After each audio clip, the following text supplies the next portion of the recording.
about 50 people, more than that, I think. I'll be starting, and I'll be using PowerPoint to present. Um, I'll put my video off, but share my screen.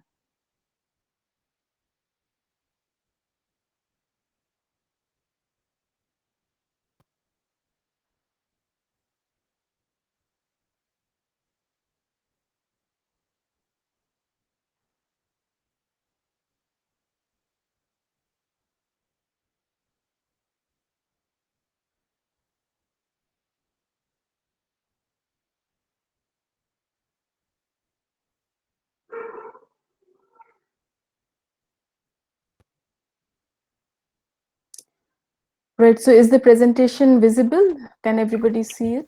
Yes, ma'am. Yes, Right, ma'am. okay. So basically, I have already sent the PDF version of the, okay, the more people want to join, it's going to be difficult. Okay, so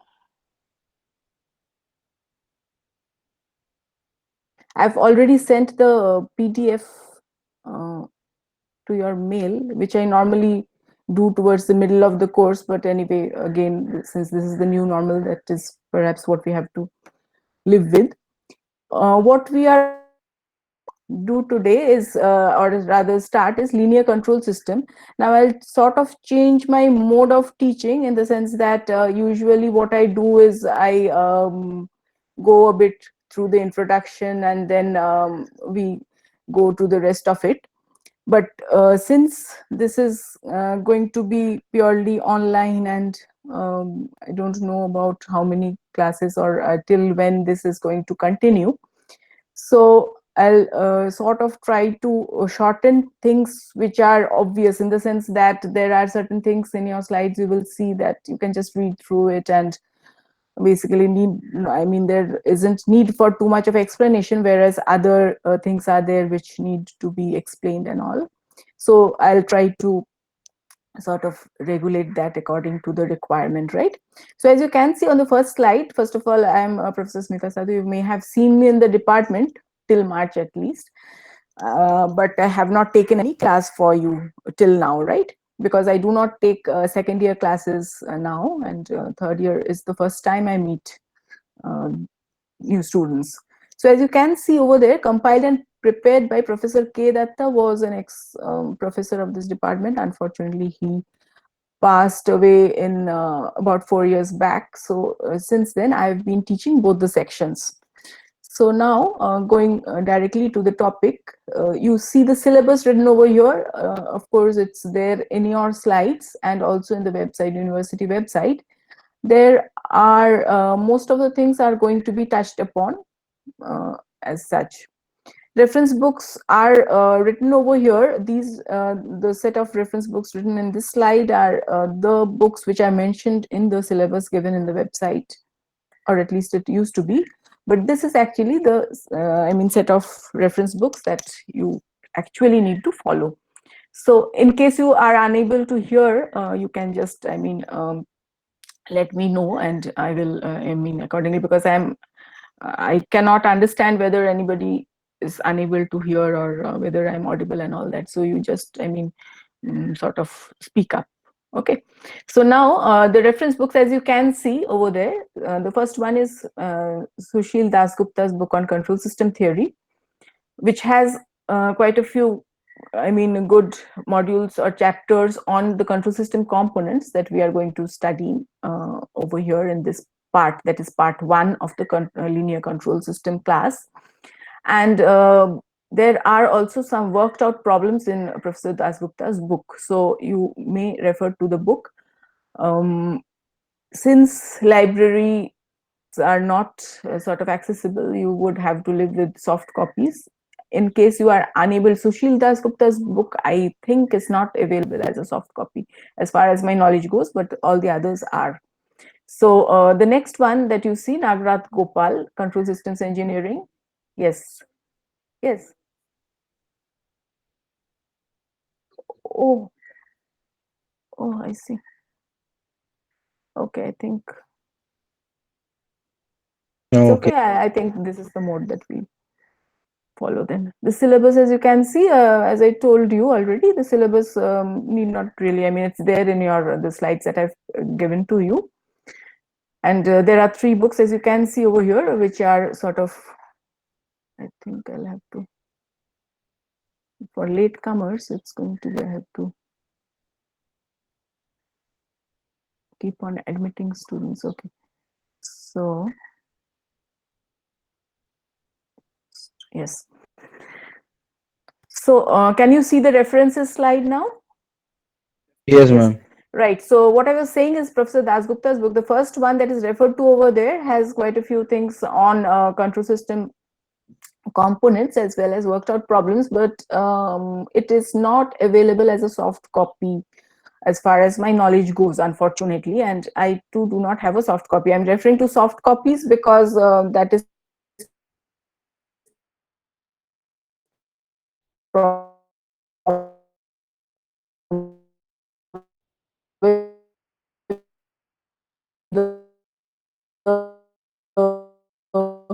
mode that we would have to follow for Nagraj Gopal, and then the next one, Modern Control Engineering, K. Ogata, and then Automatic Control Systems by Kuo, then Thaler and Brown, Automatic Control Systems, and then Norman Nisse, Control Systems Engineering. You should be able to get hold of soft copies. In case you are unable to, just let me know. I will try to. In fact, my backup copies are also in the department. But anyway, I'll try to get hold of um, some copy if I can and send it over mail. The last one over there, Control Systems by Naresh Sinha. Actually, I mean, I'm going to do only one portion, that is compensation, the last module that I will be teaching. Apart from that, the last book is not going to be referred to. That is Control Systems by Naresh Sinha is going to be required only for the compensation part. I mean, the design of controllers and compensation. So that the summary is that the books under bullet number say 2, 3, 4, 5, and 6 are mainly the books that you would require to follow. Any one of these would serve as a good textbook, and you can just supplement your knowledge by using or rather workout problems, etc., from the others. But all of these, I mean, from number 2 over there, there's no numbering, of course, but number 2 to the second last one, any one of them would serve the purpose of whatever is going to be taught over here. Okay, so I'll just, I mean, sort of go through these slides in a hurried fashion because this is an introduction. You can see that basically control systems is required. The subject that we are going to learn about is linear control system. There's a non-linear, I mean, part. That is why, I mean, in this particular class that is in the third year first semester, you're going to learn about only linear control system. But control systems as a whole actually are required and are used in every aspect or many aspects of our daily life. So you can see over here that I mean, say for example, if you speak of a washing machine or an air conditioner, or for that matter a refrigerator, etc., you would find some sort of control system in action over there. So when control systems are used, I am on slide number that is 6. I hope it is visible, right? In case it freezes somewhere like it did the last time, please let me know immediately because I have no means of knowing whether you can actually see them. So over here you can see that, I mean, control systems actually are able to efficiently and accurately control desired quantities, and they play an important role in the advancement of engineering and technology. So some application areas are given over there. You can just see that, right?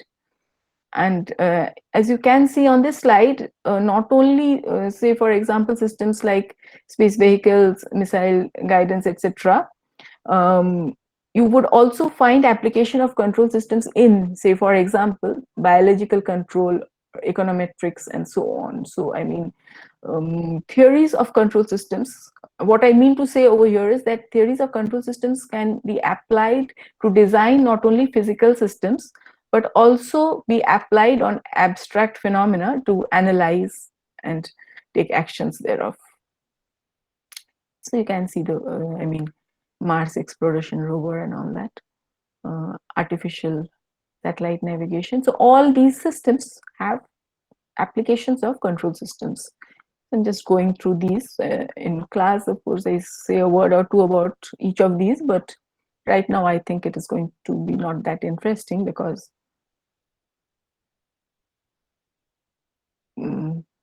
it's going to be done in the online fashion. Anyway, say for example, in a DVD player, now over here, the disc has to be rotated and also the placement of the head is important. So all those have to be done. The placing has to be done at a particular position. So for that, control systems would be required.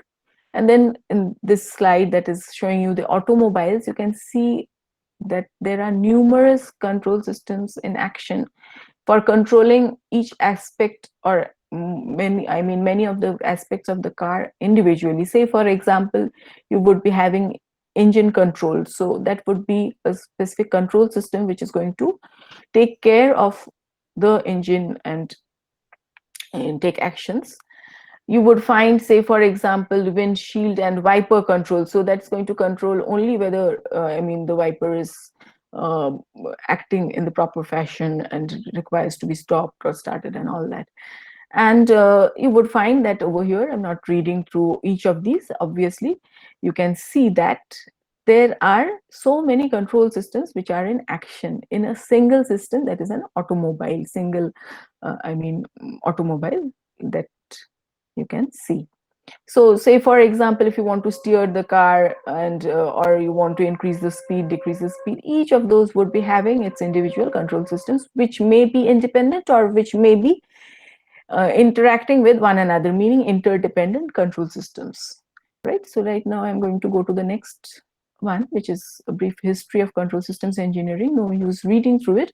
The only thing that I'm going to mention over here is that the beginning of control systems can perhaps be traced to the first, that is 1770, when James Watt invented the flyball governor. Can anybody of you tell me what a flyball governor is? You may have studied it in your school level or somewhere. 12th. What does it do? For steam control. Steam control. What does it do then? Steam control means what would the steam control do? Turbine for speed of the rotating turbine, to control the speed Yes, of it the would. Yes, controlling the speed, exactly, right? So I think, okay, I'll just go through the slideshow mode for this particular slide because I have something to show. If it's not visible, I'll come back. Is that slide visible, flyball governor? Can you see the flyball governor slide? No. No, no. Oh, Ma'am, let's try 18 once page. more. 18th page, yes. You can see that. No, now it is okay. It's okay. Hmm. Can you see the movement over here?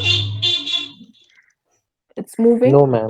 Can No, you No, see? ma'am. No, still. Oh, that is the problem with online classes. Anyway, so what there's an animation over there basically, and you can see. Can you see my pointer? Is the pointer visible or not? Uh, Not yet, ma'am. Cursor is not visible. No, ma'am. Okay, you can No, see ma'am. the labeling over there. There's a wheel which is actually kept horizontal, but that's just for sort of schematic. So the wheel is rotating. Can you see the rotation of the wheel? Is it can you see the animation of rotation? No. Oh, No, ma'am. okay. I'll just try once more, but otherwise I would just try to do with the description. Yes, cursor is visible now. Cursor was visible. Okay.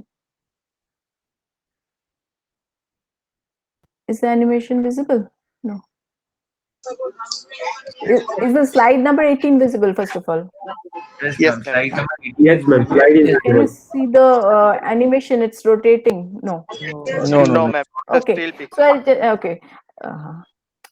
I just describe it, right? So over here, you can see the wheel over there, and you can see the cursor is not also visible, right? So you can see a pair of balls which are attached to a rod, right? What is happening is that there is a shaft which is attached to the wheel, the purple rod which is going from the wheel up, right? So this particular shaft is rotating, and with the increase or decrease of the speed, you would find the balls which are known as fly balls. They are either flying apart or closing in.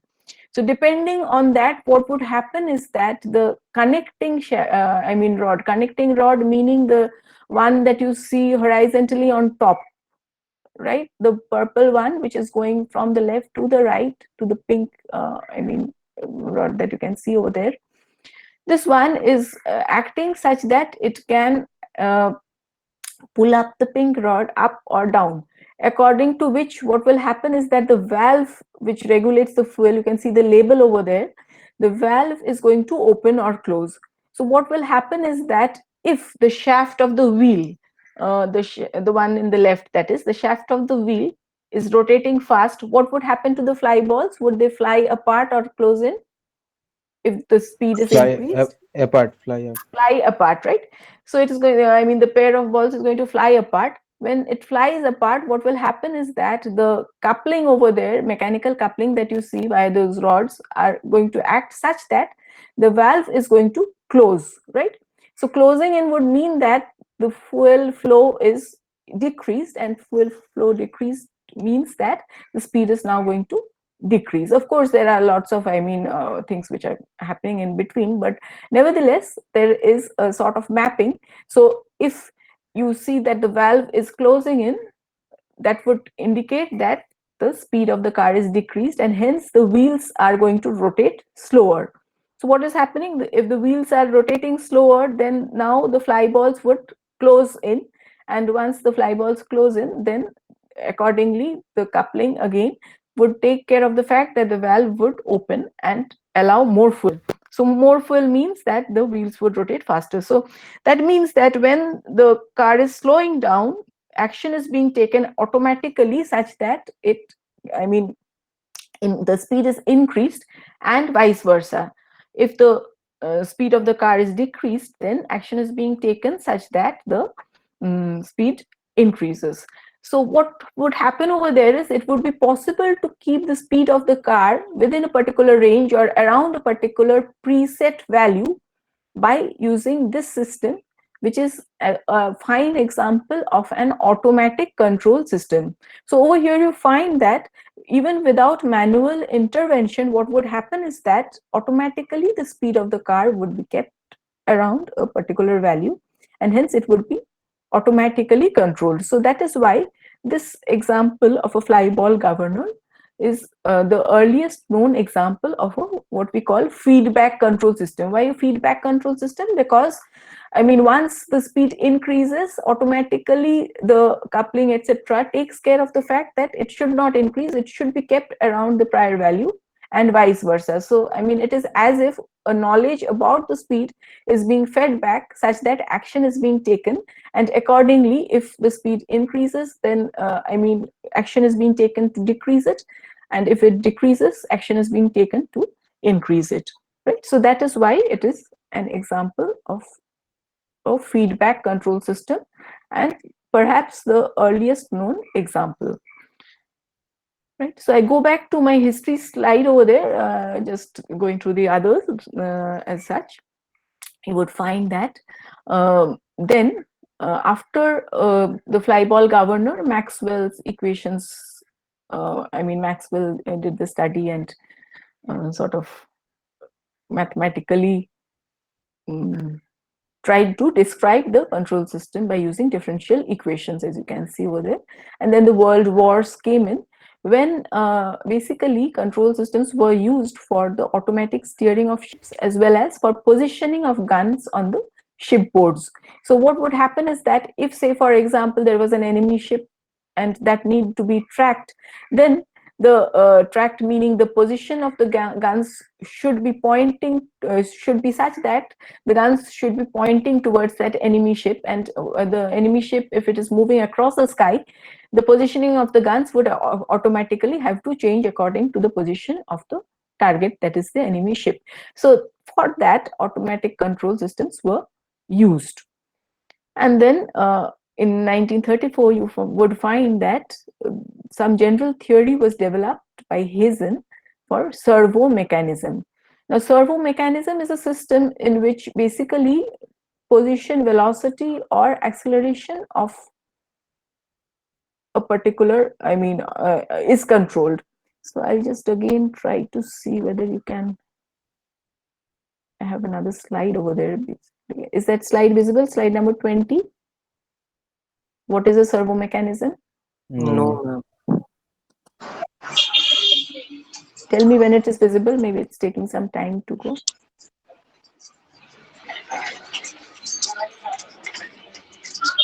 Number 20, is it there?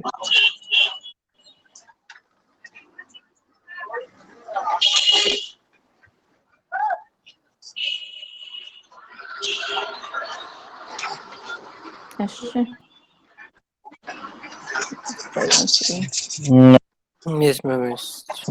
Yes, it Okay, I think without going into the slideshow mode, I'll just speak about this over here. You can see that servo mechanism is a feedback control system in which output is some mechanical position, velocity, or acceleration. So over here, the figure that is shown over there was a slight animation over there, but that's not very important. You would find that there is a cutter over there across, which is going to be, going up and down. So the cutter would be going up and down, and accordingly, the sheet which is there on the table is going to be punched. Okay, so it could be cut and punched at the same time. So you would find the cutter over there. Is the cursor visible? I don't think so. Cursor. No. Yes, Visible. ma'am. Okay, No, so cutter this is the है. cutter. Okay, so this is the cutter, and this is the punch. So over here, cutting and punching would simultaneously take place. What is happening is that this, a sheet is moving from, say, for example, from the right to the left, and the cutter is moving, cutter and punch are moving up and down.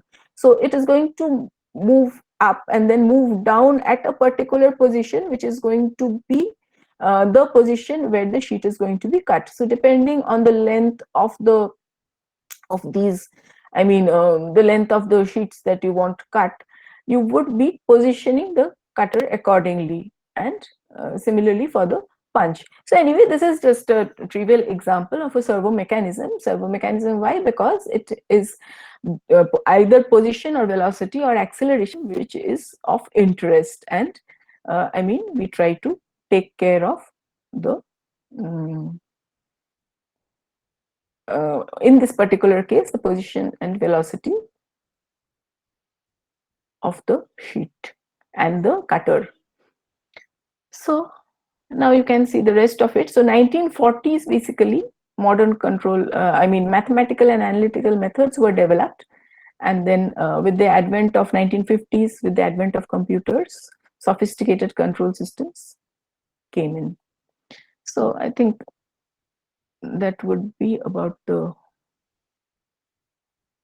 history slide. You can see another, is slide number 21 visible? Yes, ma'am. Yes. Okay, so Yes. over here you would find an antenna, and you find a gearing arrangement over here, motors also, and then a control panel over here. So the objective over here would be to make this antenna face in a desired direction, depending on, it would be rotating along a particular axis maybe, and it would have to be positioned in a particular direction, depending on, say, for example, if it wants to point towards a target which is moving, etc. So here, anyway, the basic is that it is an example of a servo mechanism. We will actually come into detailed analysis of such systems, some of them at least, as we go about our course. So since this is only the introductory module, I think just a basic idea of what a servo mechanism might mean is what I wanted to convey. So now you can see over here, the slide shows you that there are two broad branches. One is classical control theory and the other is modern control theory. So classical control theory actually was developed earlier, and it looks at a system from the point of view of only one input and one output. So basically, we deal with systems which are known as SISO systems, SISO, standing for single input, single output systems.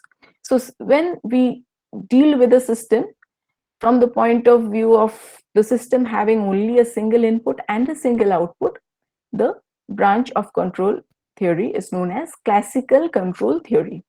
On the other hand, there is something which is known as modern control theory, which deals with MIMO systems, MIMO, standing for multiple input, multiple output systems, right? So in modern control theory, we deal with systems from the point of view of it having multiple inputs and multiple outputs. So you might have noticed that I'm using the terminology, from the point of view of it having multiple input or single input, etc., etc. So what do I mean by that? Basically, when we deal with systems, it means that the system itself has several states. You are familiar with that term, I suppose, because you have already done your signals and systems course. So in system theory, you would have learned that systems can have states. Now, as far as analysis goes, you can actually sort of analyze the system from the basic assumption that you are interested in only one of those states, which is the output which you want to measure, and you are sort of trying to visualize what happens when a single input is given to that system. So that would mean that you take the overall system and you sort of see what happens to a particular output with respect to application of a particular input. So those are SISO systems, and actually that approach is known as the classical control theory approach, right? So if I say, for example, I am using classical control theory to analyze a system, what would be the nature of the model that I would be using? Model meaning a mathematical model for the system has to be developed. And what would be the model that you would be using for classical control theory, assuming that a system is a SISO system? Any idea? You are familiar with it, that's why I'm asking that question, because in system theory you have learned that. Transfer function model. What model? Sorry? Transfer function. Exactly. So you actually use a transfer function model where a single output is there and a single input is there.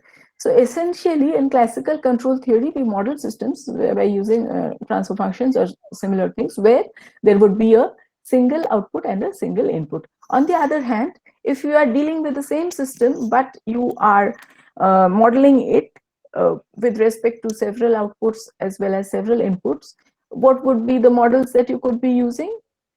One of them you are very familiar. State space.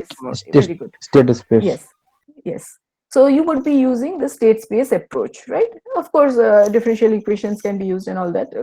They are sort of similar to what it is. The states they are interconvertible is what I mean, in the sense that from the differential equations you can actually get your state space model. So state space approach actually is part of modern control theory.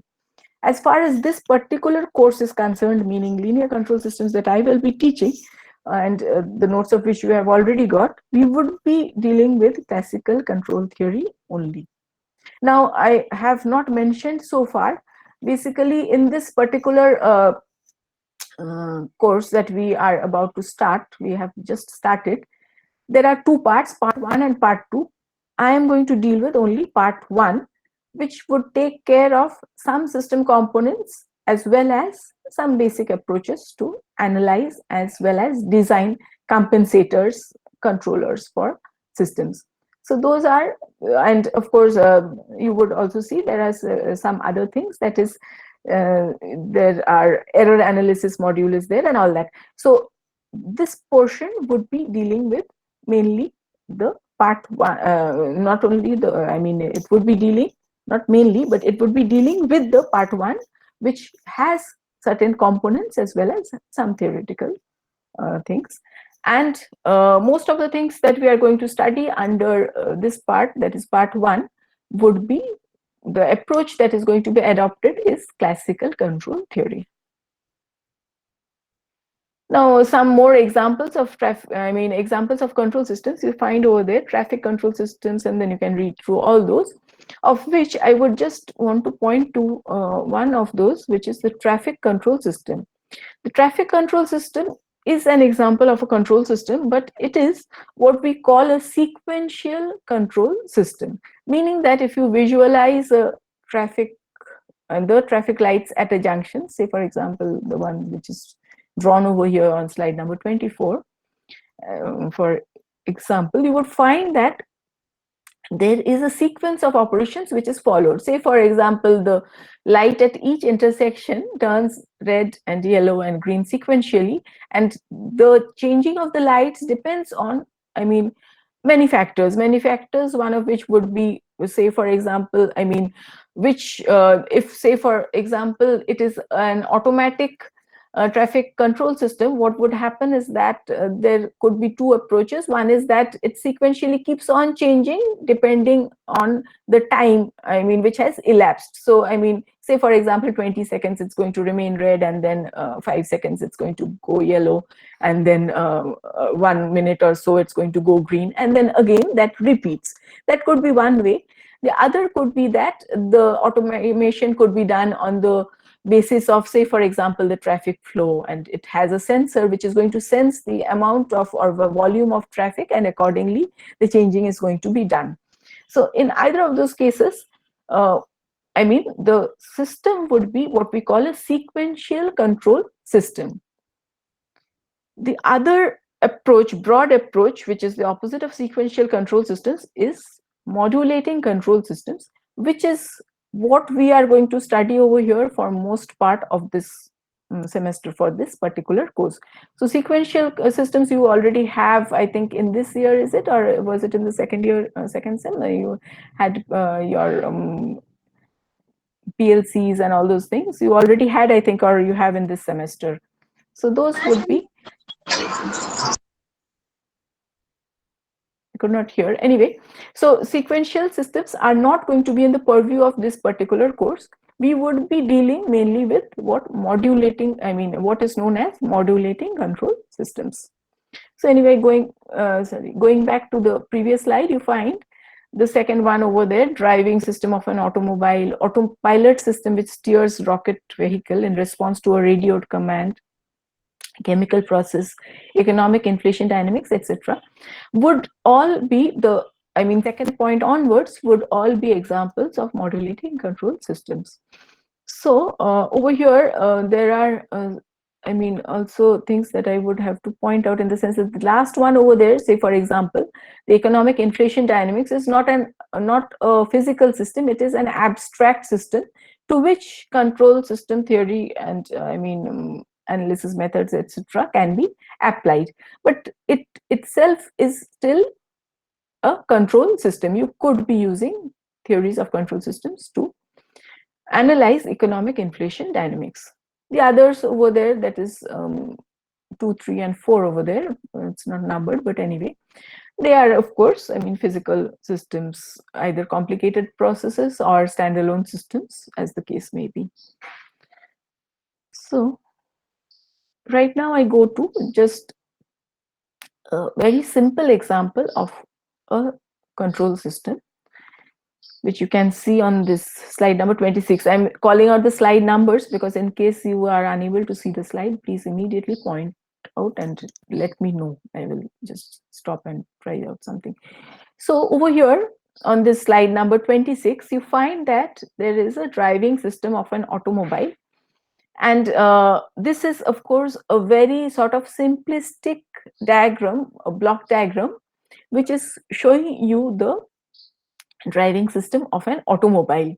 Over here you find that only one output or control variable, that is the speed, has been taken as the output for this particular study, right? So the speed is the output, and you have over here the input being the force which is applied to, say for example, the accelerator. So depending on, I'm not even going into the complication of the brake and the accelerator simultaneously being over there. Of course, I mean, what I'm saying over here is very simplistic, and a lot of, there would be a lot of detailing to be done, etc.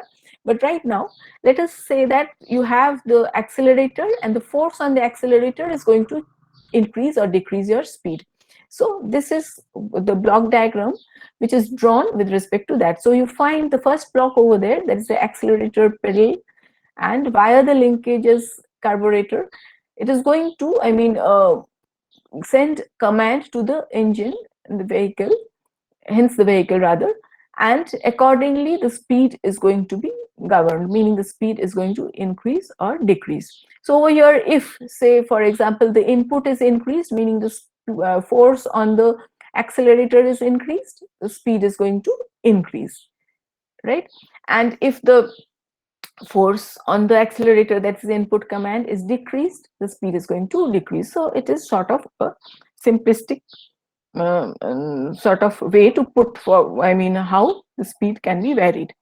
But over here, please note that there is no means by which the force can be depending on the output, meaning you have the speed over here, which is the output variable, and if say for example the speed is high, the input, the block in the block diagram, you find that the input is in no way dependent on the output.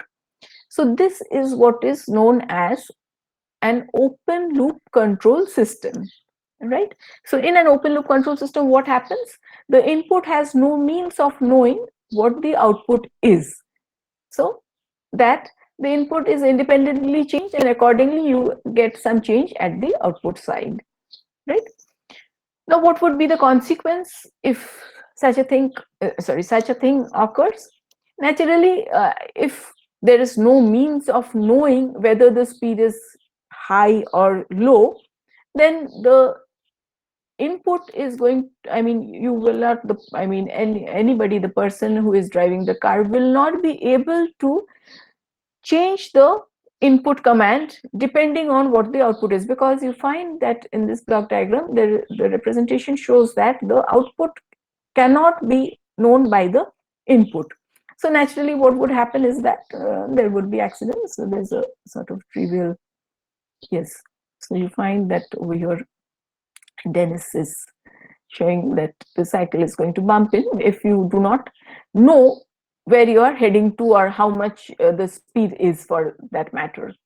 However, basically you find that the slide heading over there is saying driving without any regard for consequences. So this regard for consequences, what the effect is, if it is known, then what would happen is that we have something which is known as a feedback. So the feedback is something which is going to be, which is sort of knowledge about the output. So if there is knowledge about the output, then accordingly decision can be taken to change the input. So if that is done, then we come to the next diagram, which is a closed loop, which is known as a closed loop control system. So over here in this diagram, which is on page number 28, if you can see it, you find that the output is still the speed over there. It's not written, but it's indicating that it's the speed. However, the difference with the previous diagram, apart from the driver coming in and all that, the basic difference with the previous diagram is that this is an example of a closed loop control system, which means that this feedback over here, if you can see the cursor, that is via the speedometer, the driver can look at the speedometer and accordingly make changes to the force which he or she is applying on the accelerator.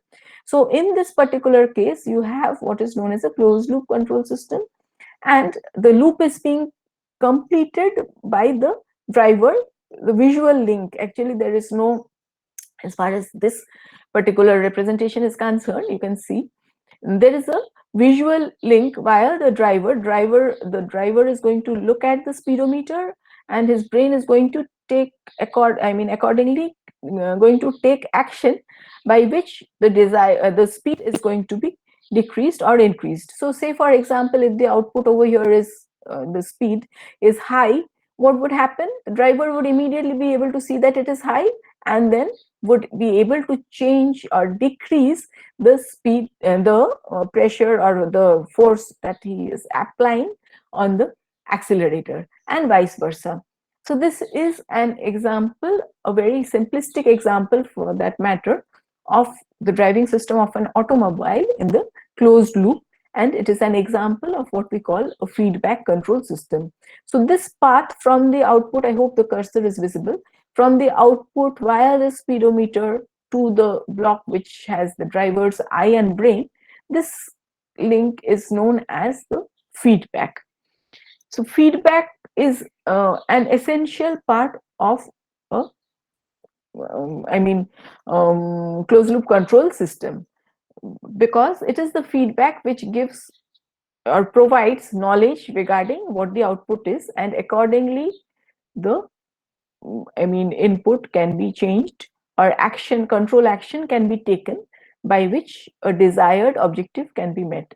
What would be the desired objective over here for this system? Say for example, I have a desired speed, say the speed has to be 25 kilometers per hour. So the output would have to remain on or near that value whatever happens. So if the speed is increased, the feedback will immediately give information, and accordingly it is going to be decreased by the driver, and vice versa. So this feedback is an essential component of a closed loop control system. So now okay, so over here another thing is that, say for example, of course this is an example of a closed loop control system. I would like to point out something else over here, because the next slide will actually go to that. That is, if the output over here is large meaning compared to what I want or what the desired speed is, if it is large, then corrective action will be taken such that it becomes smaller, and vice versa.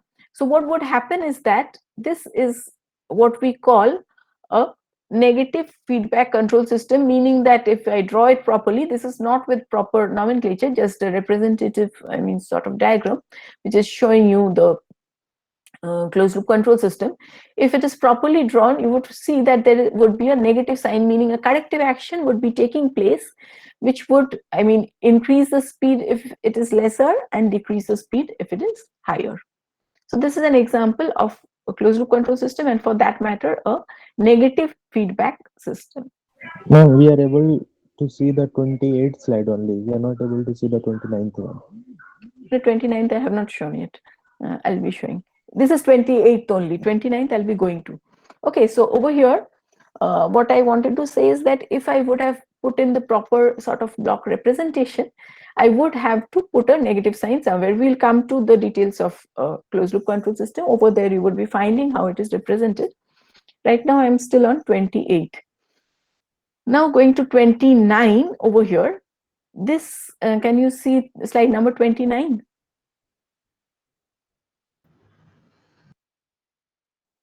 Okay. Yes, ma'am. So slide number 29, you find the representation, though of course the blocks over there are sort of abstract phenomena that I'm referring to. You would find that there is what we call a summer over here in the just after the initial wages, the arrow over there, you find a sort of round with two positive signs over there, which is known as a summer. And this summer is over here both the signs are positive. Now over here let me describe the system first and then come back to that. So you find that this is representing economic inflation dynamics. So let us say we are speaking of a particular industry where the product cost is at a certain value. So the product cost is going to dictate the cost of living, say for example, if we are speaking of an isolated industry, isolated meaning that the cost of living of the workers over there is going to be dictated by the cost of the products that they have to buy. So now let us say, I mean, for some reason, the cost of living of the workers has increased. So if the cost of living of the workers, or rather, instead of starting from there, let me start from here. Say, for example, the industry block that you see, I hope the cursor is visible, the industry block that you see over there, let us say the workers have a present wage. So they are getting certain wages. So now the industry has to pay those wages. So now if for some reason, I mean, the industry increases the product cost, what would happen? The product cost increasing would increase the cost of living of those workers, because those workers again have to buy the same products, because I've spoken of an isolated controls, isolated system, isolated industry. So the cost of living of those workers will be increasing if they have to buy those increased the products whose cost has increased. So if the cost of living increases, what would happen? The workers' wages are fixed. So what would happen? They would be dissatisfied because they would not be able to buy those products by the wages, by using the wages that they are getting.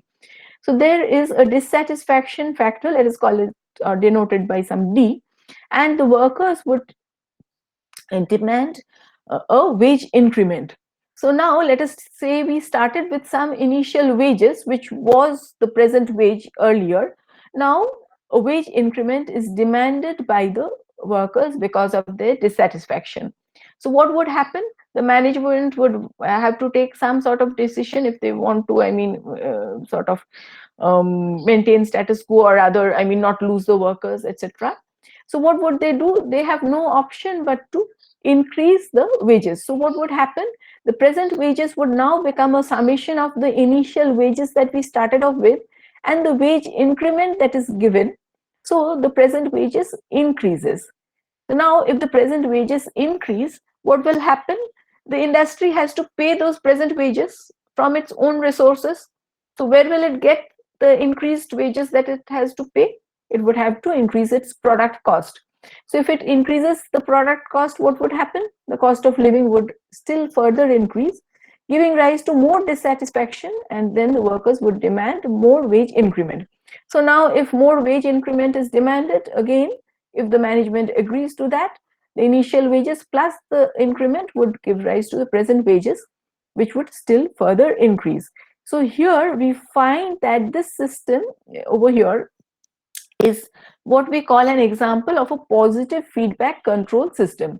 Why positive? Because each time the present wages would be a summation of the initial wages plus the wage increment, and accordingly it is going to dictate the product cost and hence the cost of living, which is going to further increase, and that increase would again, I mean, result in increase in the wages, meaning wage increment also would be, I mean, the workers would be demanding more wage increment, which would be added on to the initial wages to get the present wage. So here, this particular, I mean, example is an example of a positive feedback control system. So in this system, there is no value where the output variable, namely the cost of living over here, would be sort of stabilizing, or I mean, remaining static. The cost of living would keep on increasing because this dissatisfaction factor you cannot get rid of, because since the feedback is positive over here, each time there is an increase in the present wages, automatically it would result in the cost of living to increase, and once the cost of living increases, again a wage increment would be demanded, still further increasing the present wages. So there is I mean, no corrective action over here, rather you find a positive feedback which would result in the cost of living keeping on increasing and increasing. So here the output variable is going to keep on increasing, and I mean, that is more or less true for all systems which have a positive feedback. So attaining a stable system where, I mean, the feedback is positive, a standalone feedback is what I mean, is, almost not possible.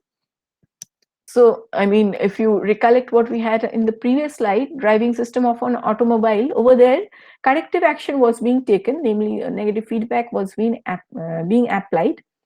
And most of the systems that we study, or most useful systems, would fall under that category, meaning under negative feedback control systems. However, this particular example, as well as a few, very few others, are examples of positive feedback control systems, in which case we would find that the system mostly would lead to instability. You would, of course, study methods of analysis of stability, etc., in the other part, I believe, part 2.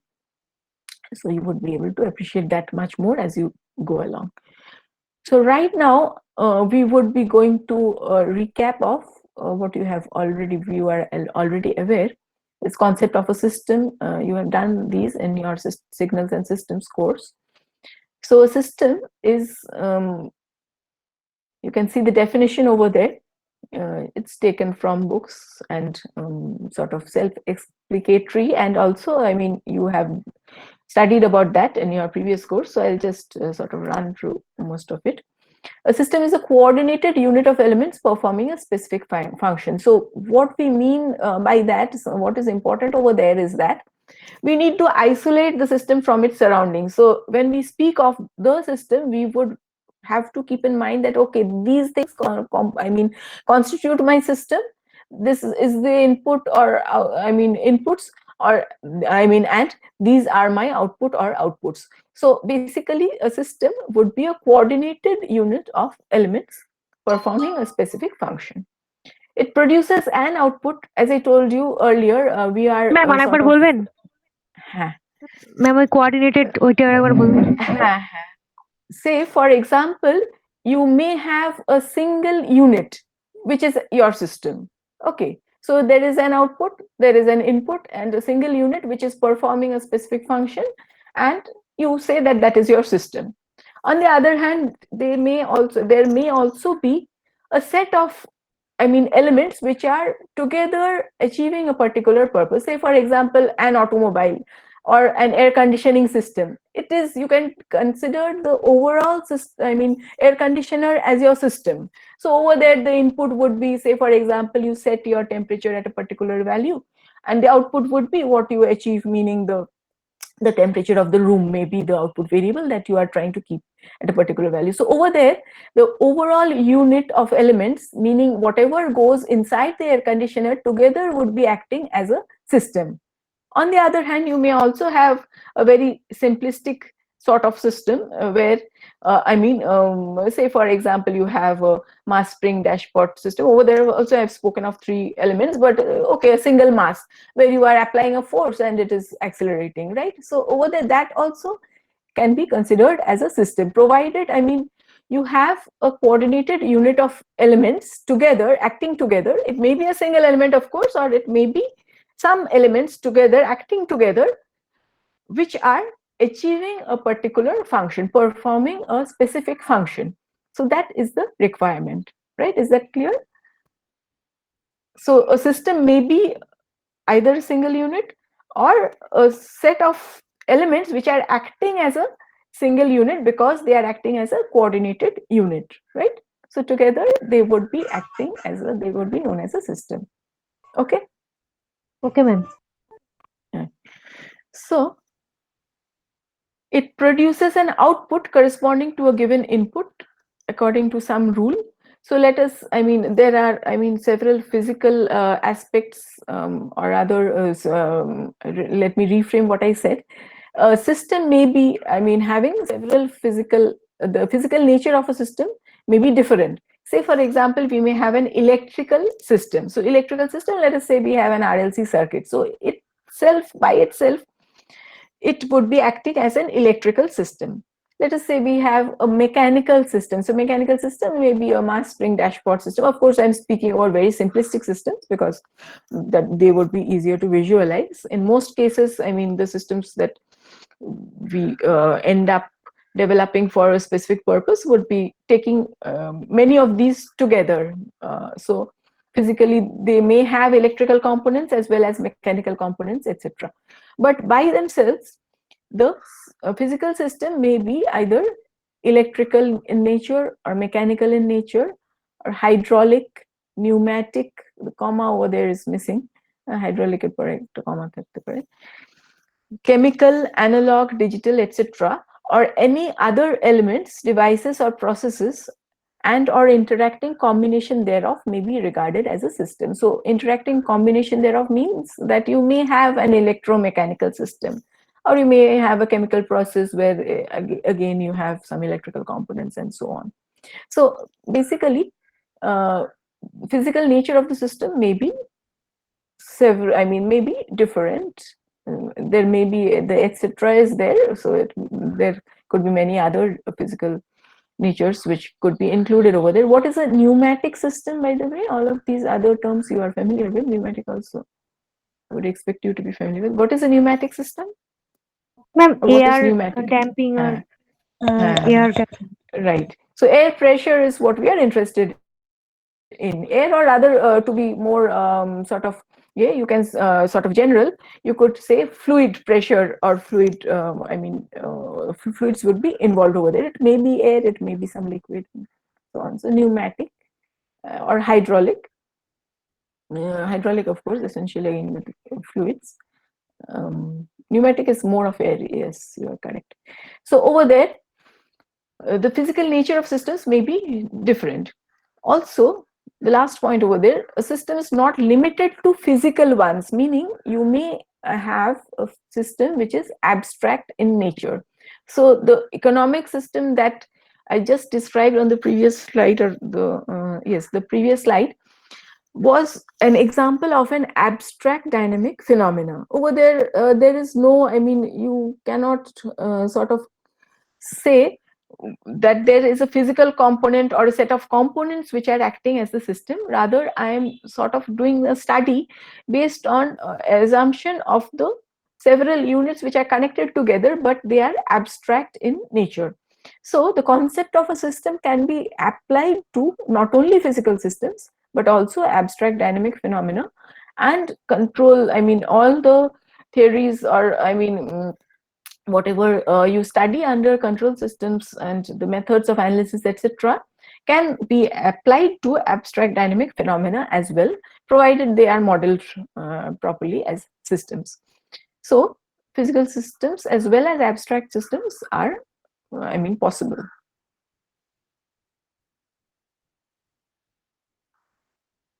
Next slide you see over there is a control system. That's slide number 31. You see over there in the diagram, you find a single block representing a control system. So whatever goes in the control system may have any physical nature, just as we discussed. And I mean, the overall unit is designated as the control system. So we look at the overall system from the point of view of the controlled output and the reference input, as well as certain disturbances which may be acting on the system. So the system by itself is visualized as one single unit. Of course, within that block, there would be several, I mean, there could be several interconnected blocks. That is a different issue, but the boundary of that block is important. So overall, that boundary indicates the overall control system that we are looking at. So there we would have to identify what is our controlled output. Say, for example, in the air conditioner, temperature is the variable that we are, I mean, that we want to control. So that would be our controlled output. Similarly, we would have to identify the reference inputs that are being applied to the system.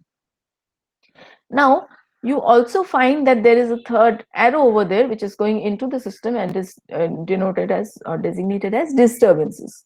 Now, this disturbance is something which is very tricky in the sense that this is something or some signal which is adversely affecting the control system.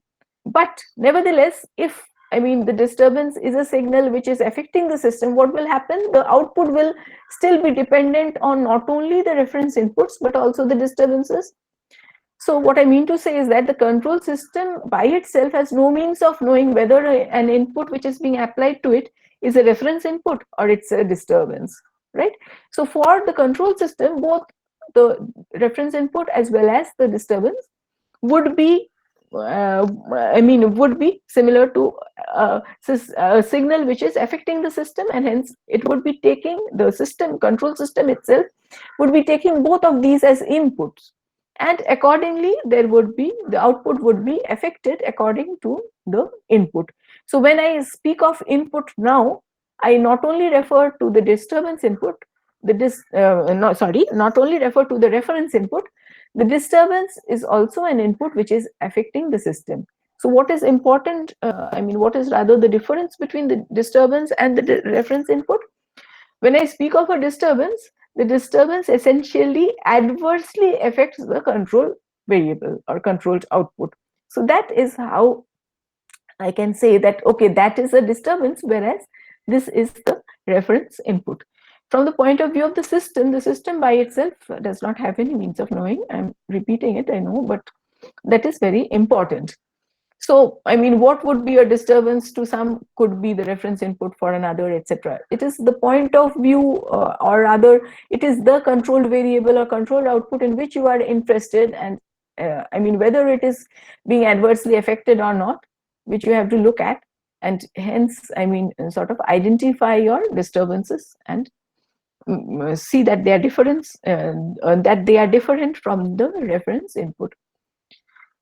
So I'll just read through that writing over there. A control system is, in general, a combination of elements or subsystems which tend to maintain a quantity or a set of quantities termed output suitably related to another quantity or a set of quantities termed input.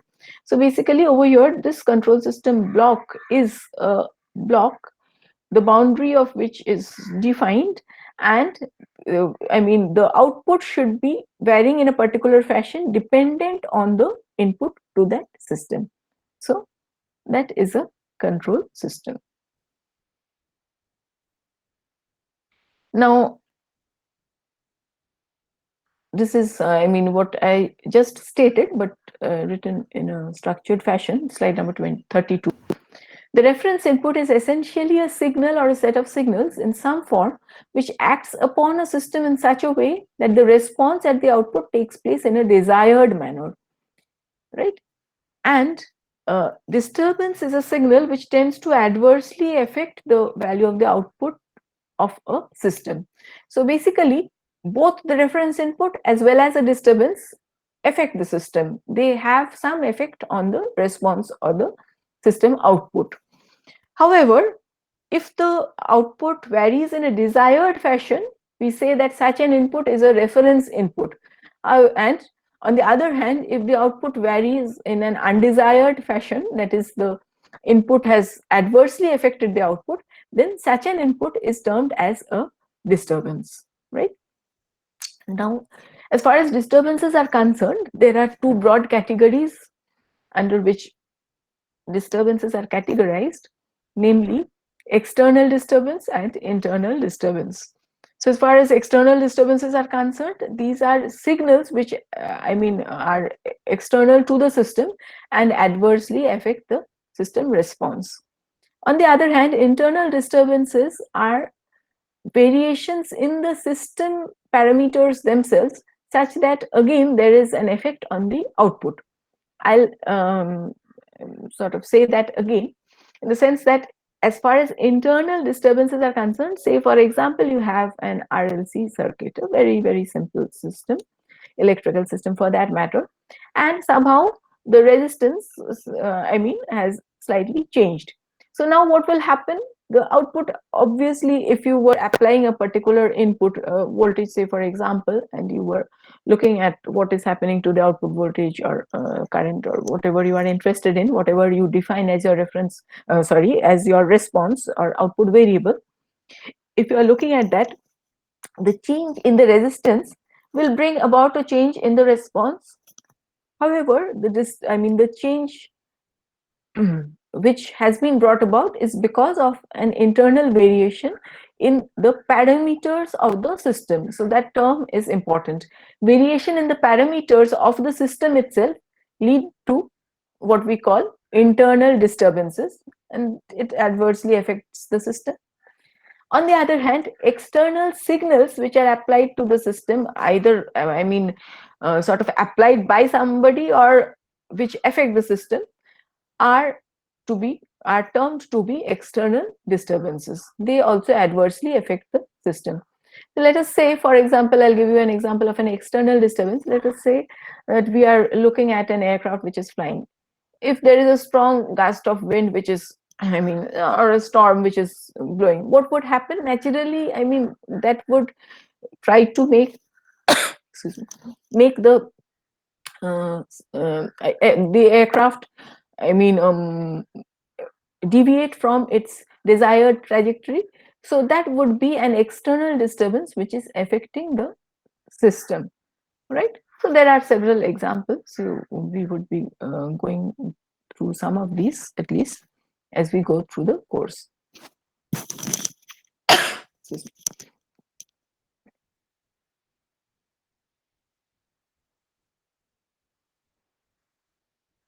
Now this is a block representation of an open loop system. In the previous time we discussed about the open loop control system, we just had taken an automobile system and a very schematic or sketchy diagram. Over here it is sort of more, a bit more structured in fashion, and the components that we would be interested in are put over here. So now in an open loop control system, an input known as the reference input is directly applied to the controller, often through an amplifier, and an output known as the control output is obtained. So I'm referring to, say, for example, the top diagram, which is a control system taken together, and you see the controlled output and the reference input. In this same diagram, within the control system block, there are several interconnected blocks. There may be several interconnected blocks, 3 of which have been shown in the next diagram, that is the one at the bottom. So in that control system block, you would essentially have the plant, it would be there, and you would often be having a controller and an amplifier which amplifies the input signal. So what happens is that if a reference input R is applied to the amplifier amplifies that input and sends it to the controller, which is going to again give an output signal, which is the input to the plant, and then the plant gives the controlled output, which is C. This is an example of an open loop control system. If you recollect, in the open loop control system, the input has no means of knowing what has happened to the output. So here you find that there is no connection between the output, which is C, and the reference input.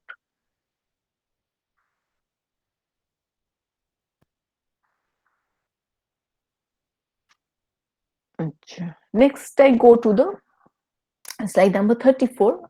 Okay. Or rather, slide number 35, which is sort of more or less similar, a bit different from that. So in slide number 35, you would find that the blue block over there is the plant block, which is the main which is going to be the focus of study. So the plant has to get a particular desired controlled output. So the plant output, which is the controlled output, should be following some, it would be following our requirement. Say again, going back to the air conditioner example, if we want to set the temperature at a particular value, the value that is the controlled output should be that value, right? So before the, let us say that the control output is not what it is supposed to be.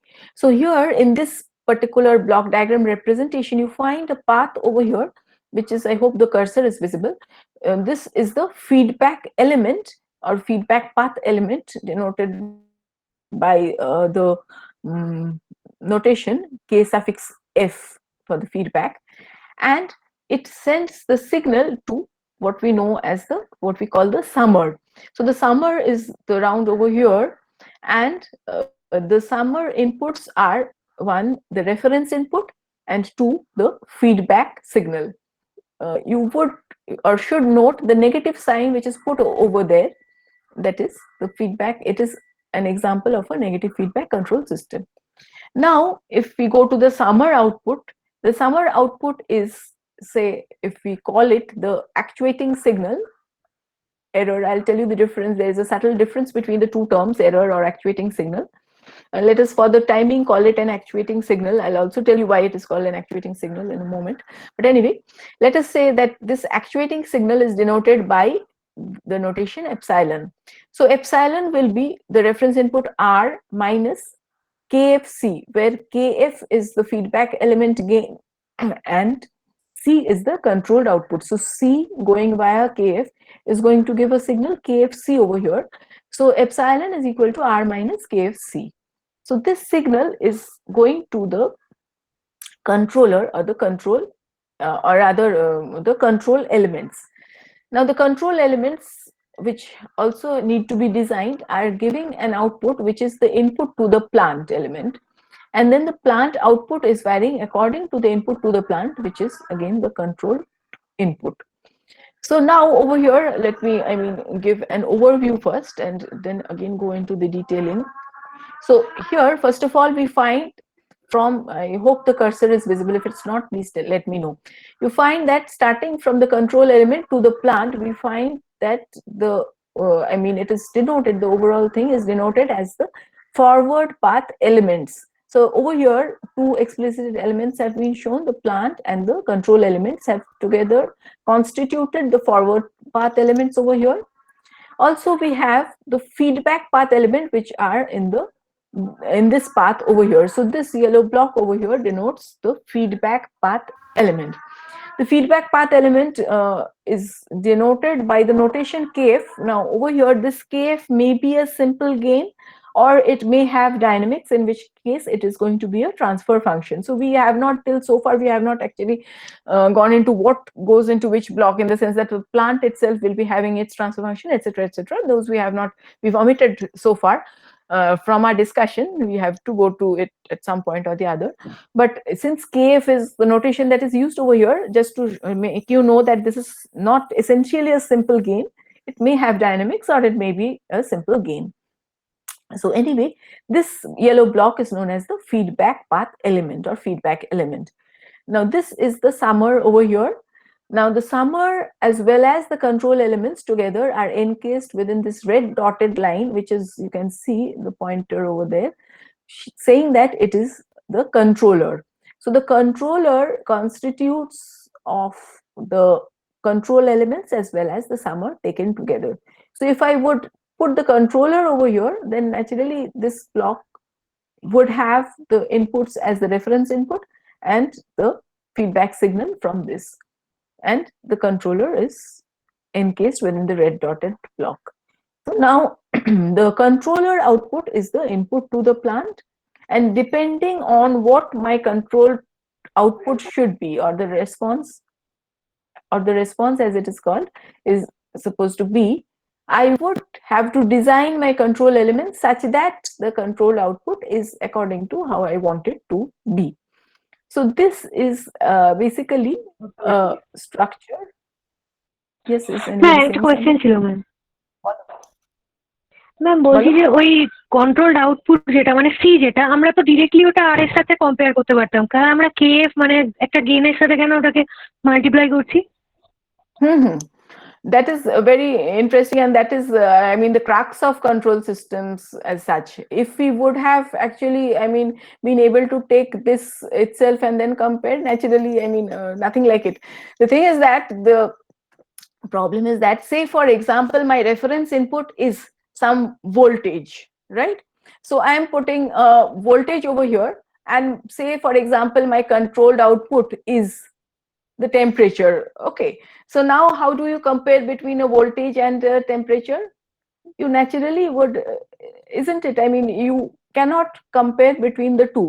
If, say for example, the input is being set as a reference voltage, and I want to just simplistically, I will change my voltage, and accordingly I want my temperature to change, right? So now over here, how do I compare between a voltage, which is the R over here, and the output, which is the temperature C over there?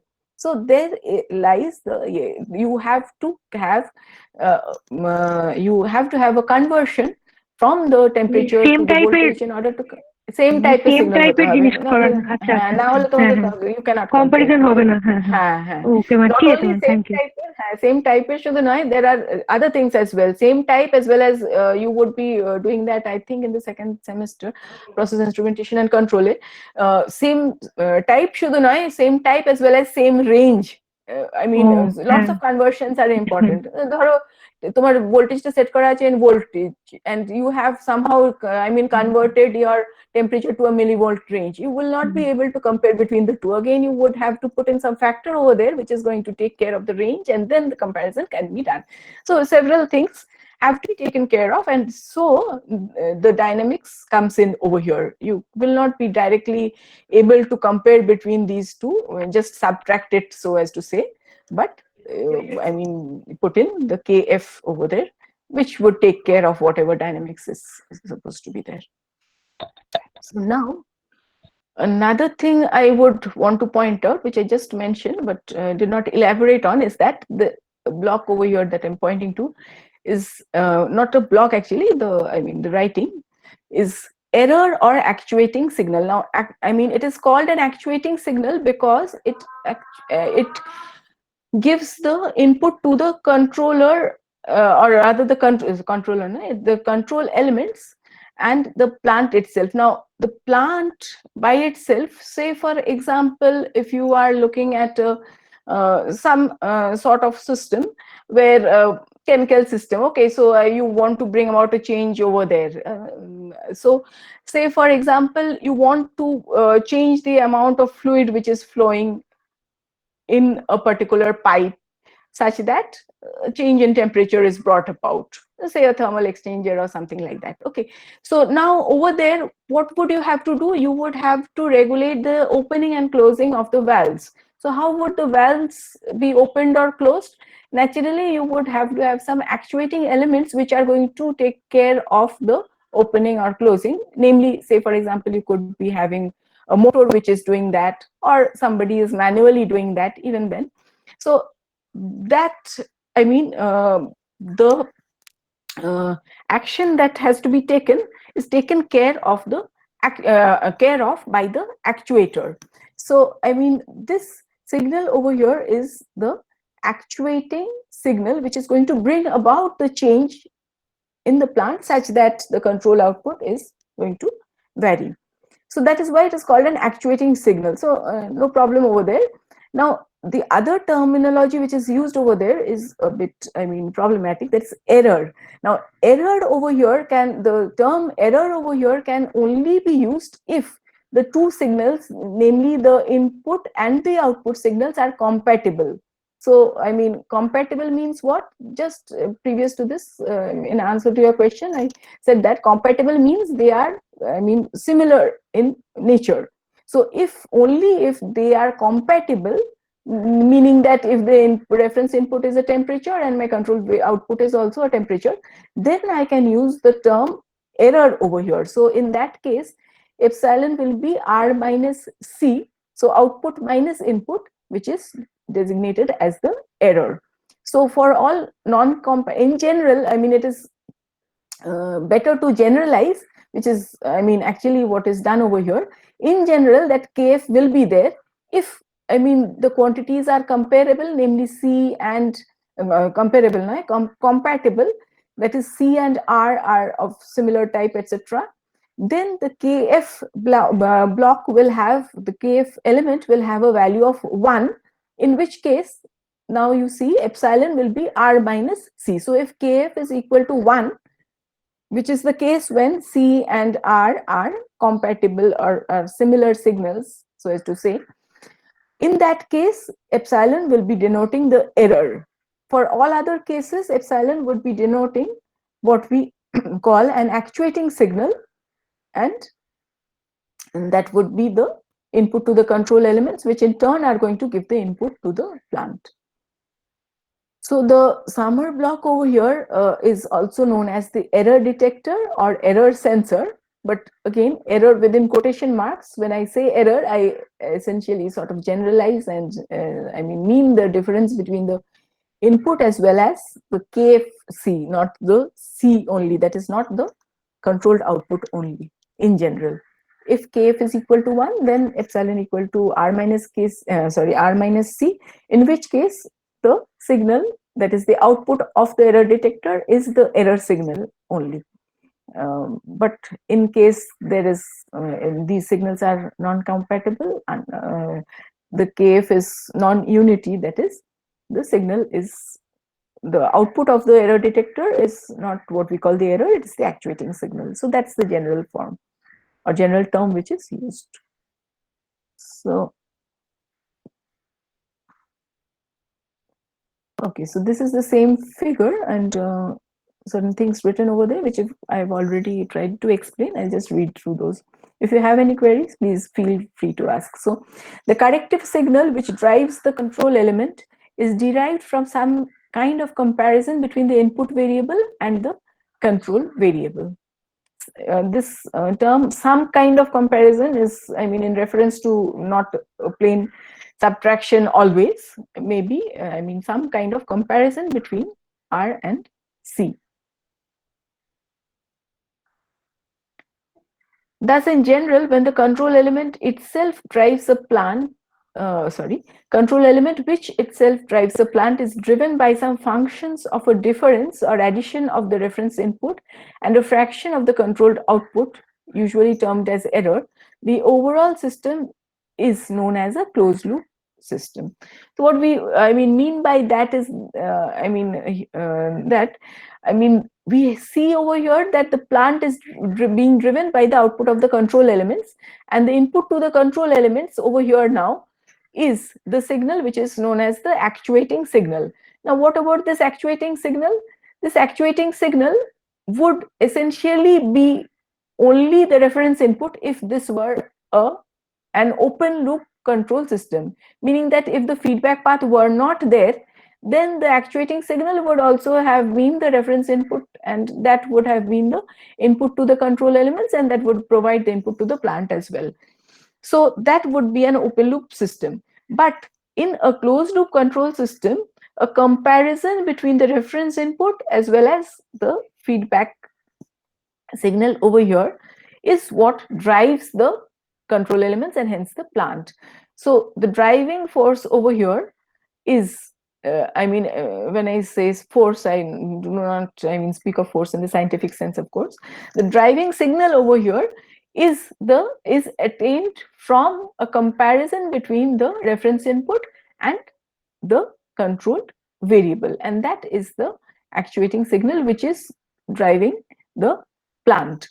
When I say driving the plant, I of course mean that it is giving the signal to the control elements, which in turn is giving the input to the plant and driving it.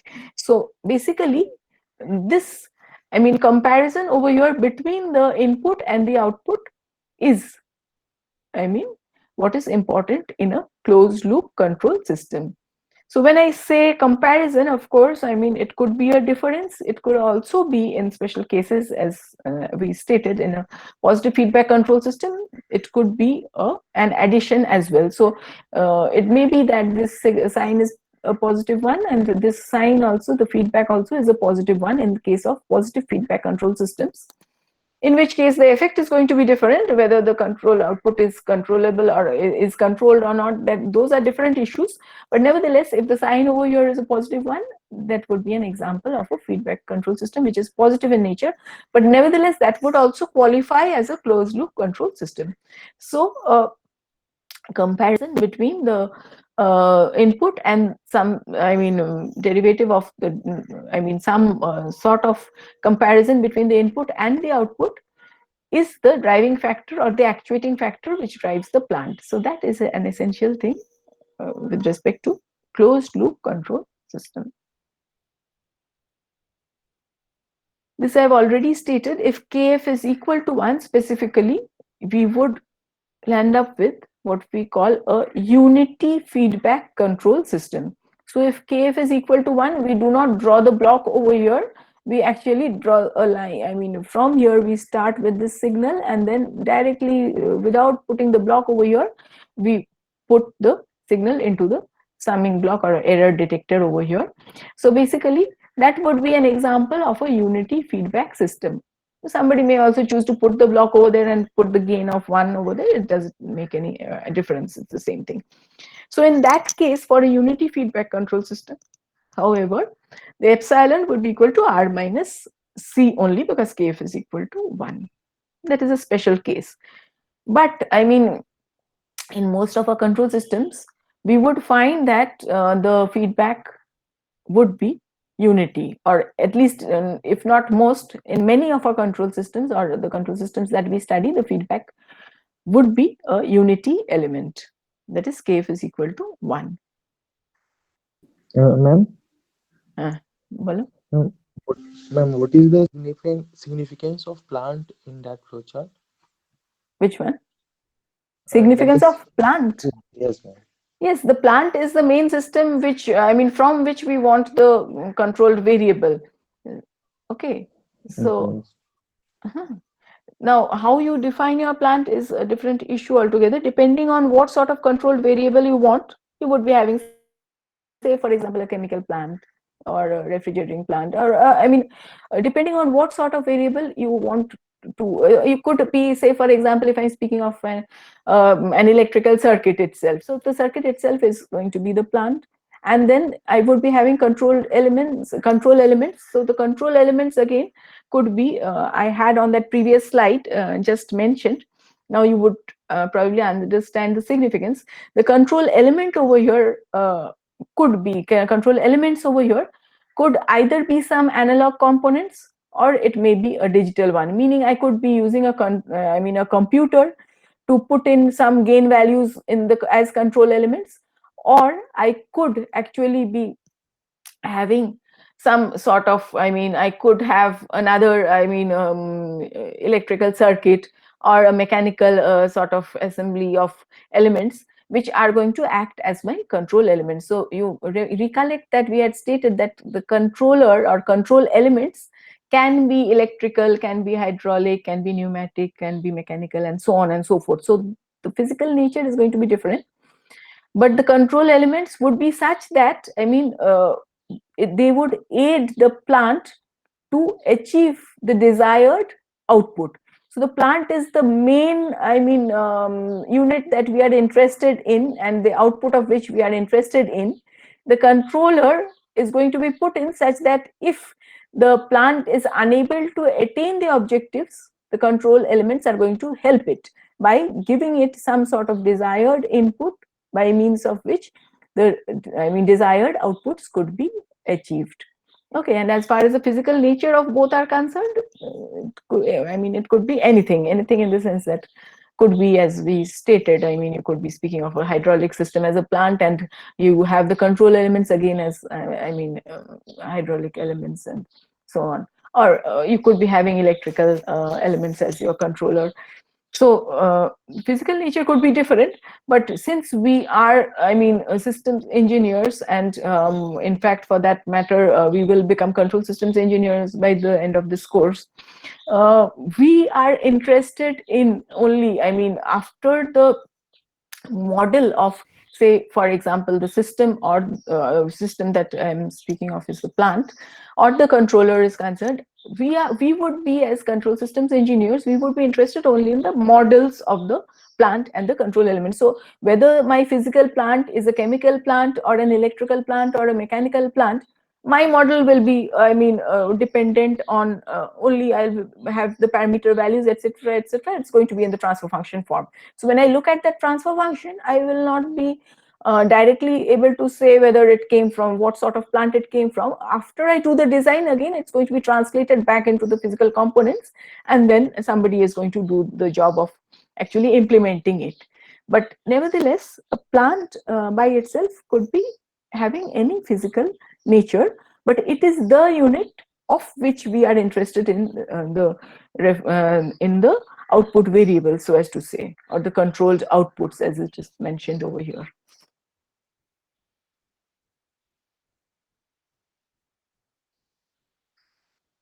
Okay, positive feedback I've already just mentioned. These slides are there. Now I come to, again, a particular control system which is known as a regulator. Now you would have the diagrams over there are they are, of course, they belong to an electrical voltage regulator, the left hand side, and the block diagram thereof, which we are going to study later on in a detailed module. Right now we are not going to go into the details of what is inside those diagrams, but nevertheless we are going to study what, or rather at least state what a regulator is. So a regulator is a control system which has a specific purpose of maintaining the output or controlled variable at a particular predefined value. Okay, so I'll restate that, or I mean repeat that. Control systems are designed for the specific purpose of maintaining a correspondence between the output and an input under varying conditions of load, changes of system parameters, and other disturbances, while the input either remains at a constant value or at most changes relatively infrequently. And such a system is known as a regulator. What I mean to say is that basically the output of a regulator system should not change irrespective of whether there are variations in the input or somewhere internal to the plant itself or due to some external disturbances. So whatever disturbances or slight variations in the inputs are present, the output of the regulator should essentially be the same. Now what happens if the output of the regulator changes from its desired value? The regulator system should be designed such that the output value is brought back to the predefined value. So what does the regulator system have to do? It has to take some corrective action such that the, say for example, if the desired variable has increased, the corrective action should be taken such that the output is decreased, and vice versa, meaning if it has the output of the regulator has decreased from its from its predefined value or preset value, then if there is a decrease, the regulator should act such that the variable value increases such that it comes back to the predefined value or desired value, so as to say. So the regulators are systems which try to keep the output at a specific value irrespective of several factors, maybe slight changes in the input, or maybe varying load conditions, disturbances which are affecting the plant, parametric changes which are taking place inside the plant. All those factors notwithstanding, the output of the regulator should remain at its predefined value, that is the same value. Now, if there are no disturbances, naturally the regulator may be operated in the open loop. But if there are disturbances, naturally the regulator should be designed such that the regulator, with the knowledge that the output has changed, it is going to have the ability to take corrective action such that the output is brought back to the pre-specified value. So those are what are known as regulators. As far as I stated, as far as the diagrams over there are concerned, I'm not going to explain at this point. We will come to a detailed explanation of this particular system. We have a voltage regulator study in our, as a case study in our course. So we'll do that when we come to it. Now, comparison between closed loop versus open loop. Yes, in the previous slide, only the external disturbances are mentioned. What about the internal disturbances? No, I stated when I was saying, you see over here, changes of system parameters is written over there, the highlight. Can you see the highlighting? Varying conditions of, there are several changes which could be taking place. Varying conditions of load. In the second point, it is mentioned if the external disturbances are Okay, negative. okay, I withdraw the word external. Yes, you're correct in pointing that out.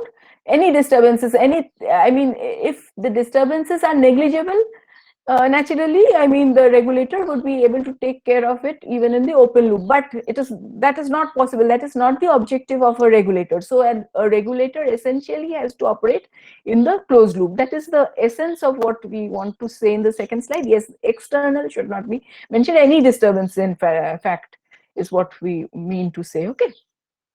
Okay.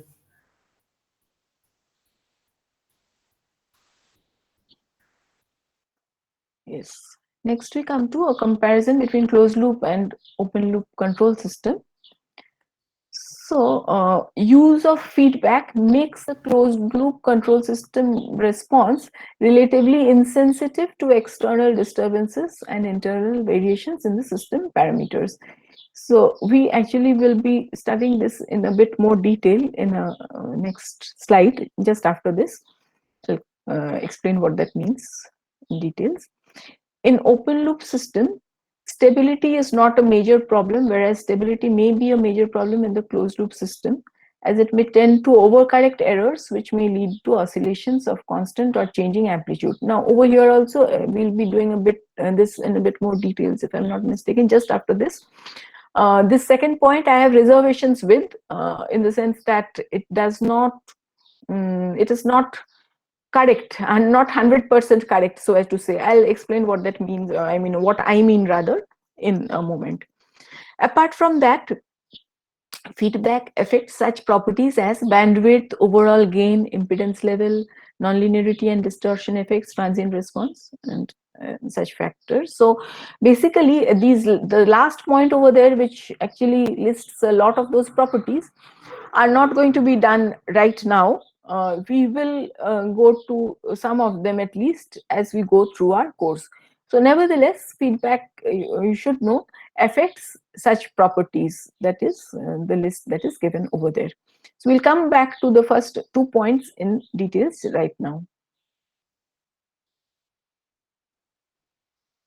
So now over here, this is again a problem of you. I hope all of you have your exercise books, if not anything, and a pen or pencil with you. So can you just find out the closed loop transfer function for this system that I have drawn? That is, the forward path transfer function is GS, feedback path transfer function is HS, and the output is denoted as CS. Input is denoted as RS, and I have a positive sign here and a negative sign in the feedback. So that is my overall closed loop system, of which I right now want the closed loop transfer function. Can you just derive it and tell me what it is? I think you would be knowing actually. Bolo? Not only GS, what else? GS by 1 plus GSHS. Yes, good. So that can be derived. You are already aware of that. So GS by 1 plus GSHS. In case you have forgotten how to do it, any of you has forgotten rather, you would be having to, I mean, take the signal separately and then, I mean, try to manipulate that such that the overall transfer function is obtained in terms of only the output and the input, getting rid of any intermediate signal. So what I mean to say is, say for example, you denote the output of this error detector as ES or something. This ES will be equal to RS minus the signal over here, which is HS into CS, and then your CS will be equal to ES into GS. And then since ES is an intermediate signal, which I have just denoted, but I mean, it's not to be there in the final expression, I have to get rid of that and bring the overall expression in terms of only the output, which is CS, and input, which is RS. So the result that we get would be, as you have correctly pointed out,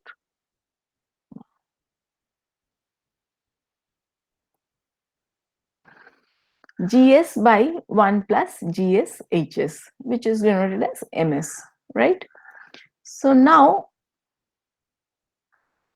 let us say we consider the case when the product of GSHS is very large. Very large means how large? Very large compared to 1.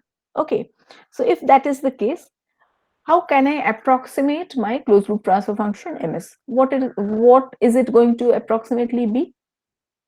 1 by HS. Good. So you would find that when GSHS is much larger than 1, then this denominator over here approximates to only GSHS. So you have GS by GSHS, which approximates to 1 by HS. So now this is what I stated. So that is an interesting thing now. Interesting in the sense that we said that if GSHS product is large, then the overall closed loop transfer function boils down to 1 by HS. Now recollect what we had earlier. Meaning that if we did not have the feedback signal over here, what would be CS by RS? It would be equal to, I repeat my question, if there is no feedback over here, that path is not present. So what is CS by RS? GS. It's equal to GS. So CS by RS is dependent on the plant transfer function, which is GS. Now, if I have added a feedback signal, and for that matter, a strong feedback meaning that HS value, or value or dynamics or whatever, is so large that it makes the product GSHS large enough compared to 1. So if HS is a strong feedback that I have added, now the transfer function, the closed loop transfer function boils down to 1 by HS. So in that 1 by HS, you find that the plant transfer function, which was originally GS, is nowhere there, right? So what has happened over here is that by incorporating the feedback over here, I have managed to make my system insensitive to the plant parameters, meaning whatever now goes into the GS will not affect my output significantly, because my closed loop transfer function is dependent on 1 by HS. Rather, the feedback signal is what is dictating more or less what happens to my output. So the output becomes insensitive to plant parametric variations, right? So we see over here that the addition of the feedback has made my system insensitive to plant parameter variations, right? So this, of course, has, it may be considered as a boon, or it may be considered as a bane as well, in the sense that basically if my system becomes, the response becomes insensitive to parametric variations within the plant, I definitely want it to be insensitive to a certain extent, at least. Why? Because if my plant parameters change, then that change will not be reflected at the output, which is something I might be wanting in the first place, because we had spoken about internal disturbances which are not going to affect the output now if my output is no longer dependent on the plant transfer function GS. On the other hand, of course, if the output becomes totally insensitive to the plant parameters, or rather the plant dynamics, what will happen is that my system will no longer be acting, according to what I have in my plant, rather than that it is going to totally be dependent on my feedback signal, which is, after all, something I have added to my overall or original plant, which is something I do not want. So whether becoming insensitive is good or bad is a different issue, but nevertheless, the system will definitely become less sensitive to plant parametric variations. So what we studied over here is a sort of an extreme case where the plant overall transfer function has become, totally dependent on 1 by HS, meaning just on the feedback element and not on the plant element. But nevertheless, it would suffice to say that by incorporation of a feedback, some sort of change in sensitivity is achieved, and for that matter, addition of a feedback makes the system less sensitive to the plant parametric changes. So whether addition of a very strong feedback, as in this case, is a desirable thing is a different or debatable topic. It is actually not desirable to that extent, but in any case, I can put in a feedback to make the plant somewhat insensitive to a certain extent to plant parametric variations, right? So a closed loop system would definitely be less sensitive to plant parameter variations compared to an open loop system, because in the open loop system, again, for this particular system, we have CS by RS equal to GS. So any variation in GS will be reflected on my output.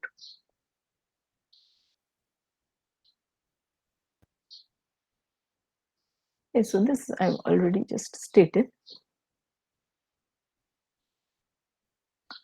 Now, as far as stability is concerned, you recollect that the second point in the bullet that I stated when the comparison slide was put up was stability.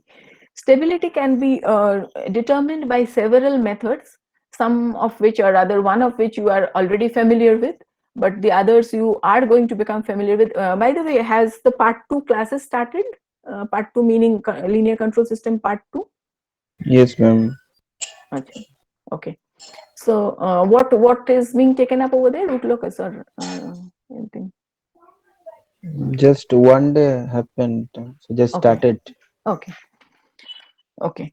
So anyway, so you already are familiar with Bode plots, I believe, in your second years. The other, I mean, methods you are going to study under that portion, part 2, methods of stability analysis. So there are several such methods for stability analysis by means of which the stability, whether it is increased or decreased, can be understood, meaning whether the plant has become relatively less stable or more stable, etc., can be understood. But since this is an introductory class and we have I mean, till now do not know those methods, I'm going to give you a sort of a feel of how we could understand whether stability has changed or not, at least for the moment.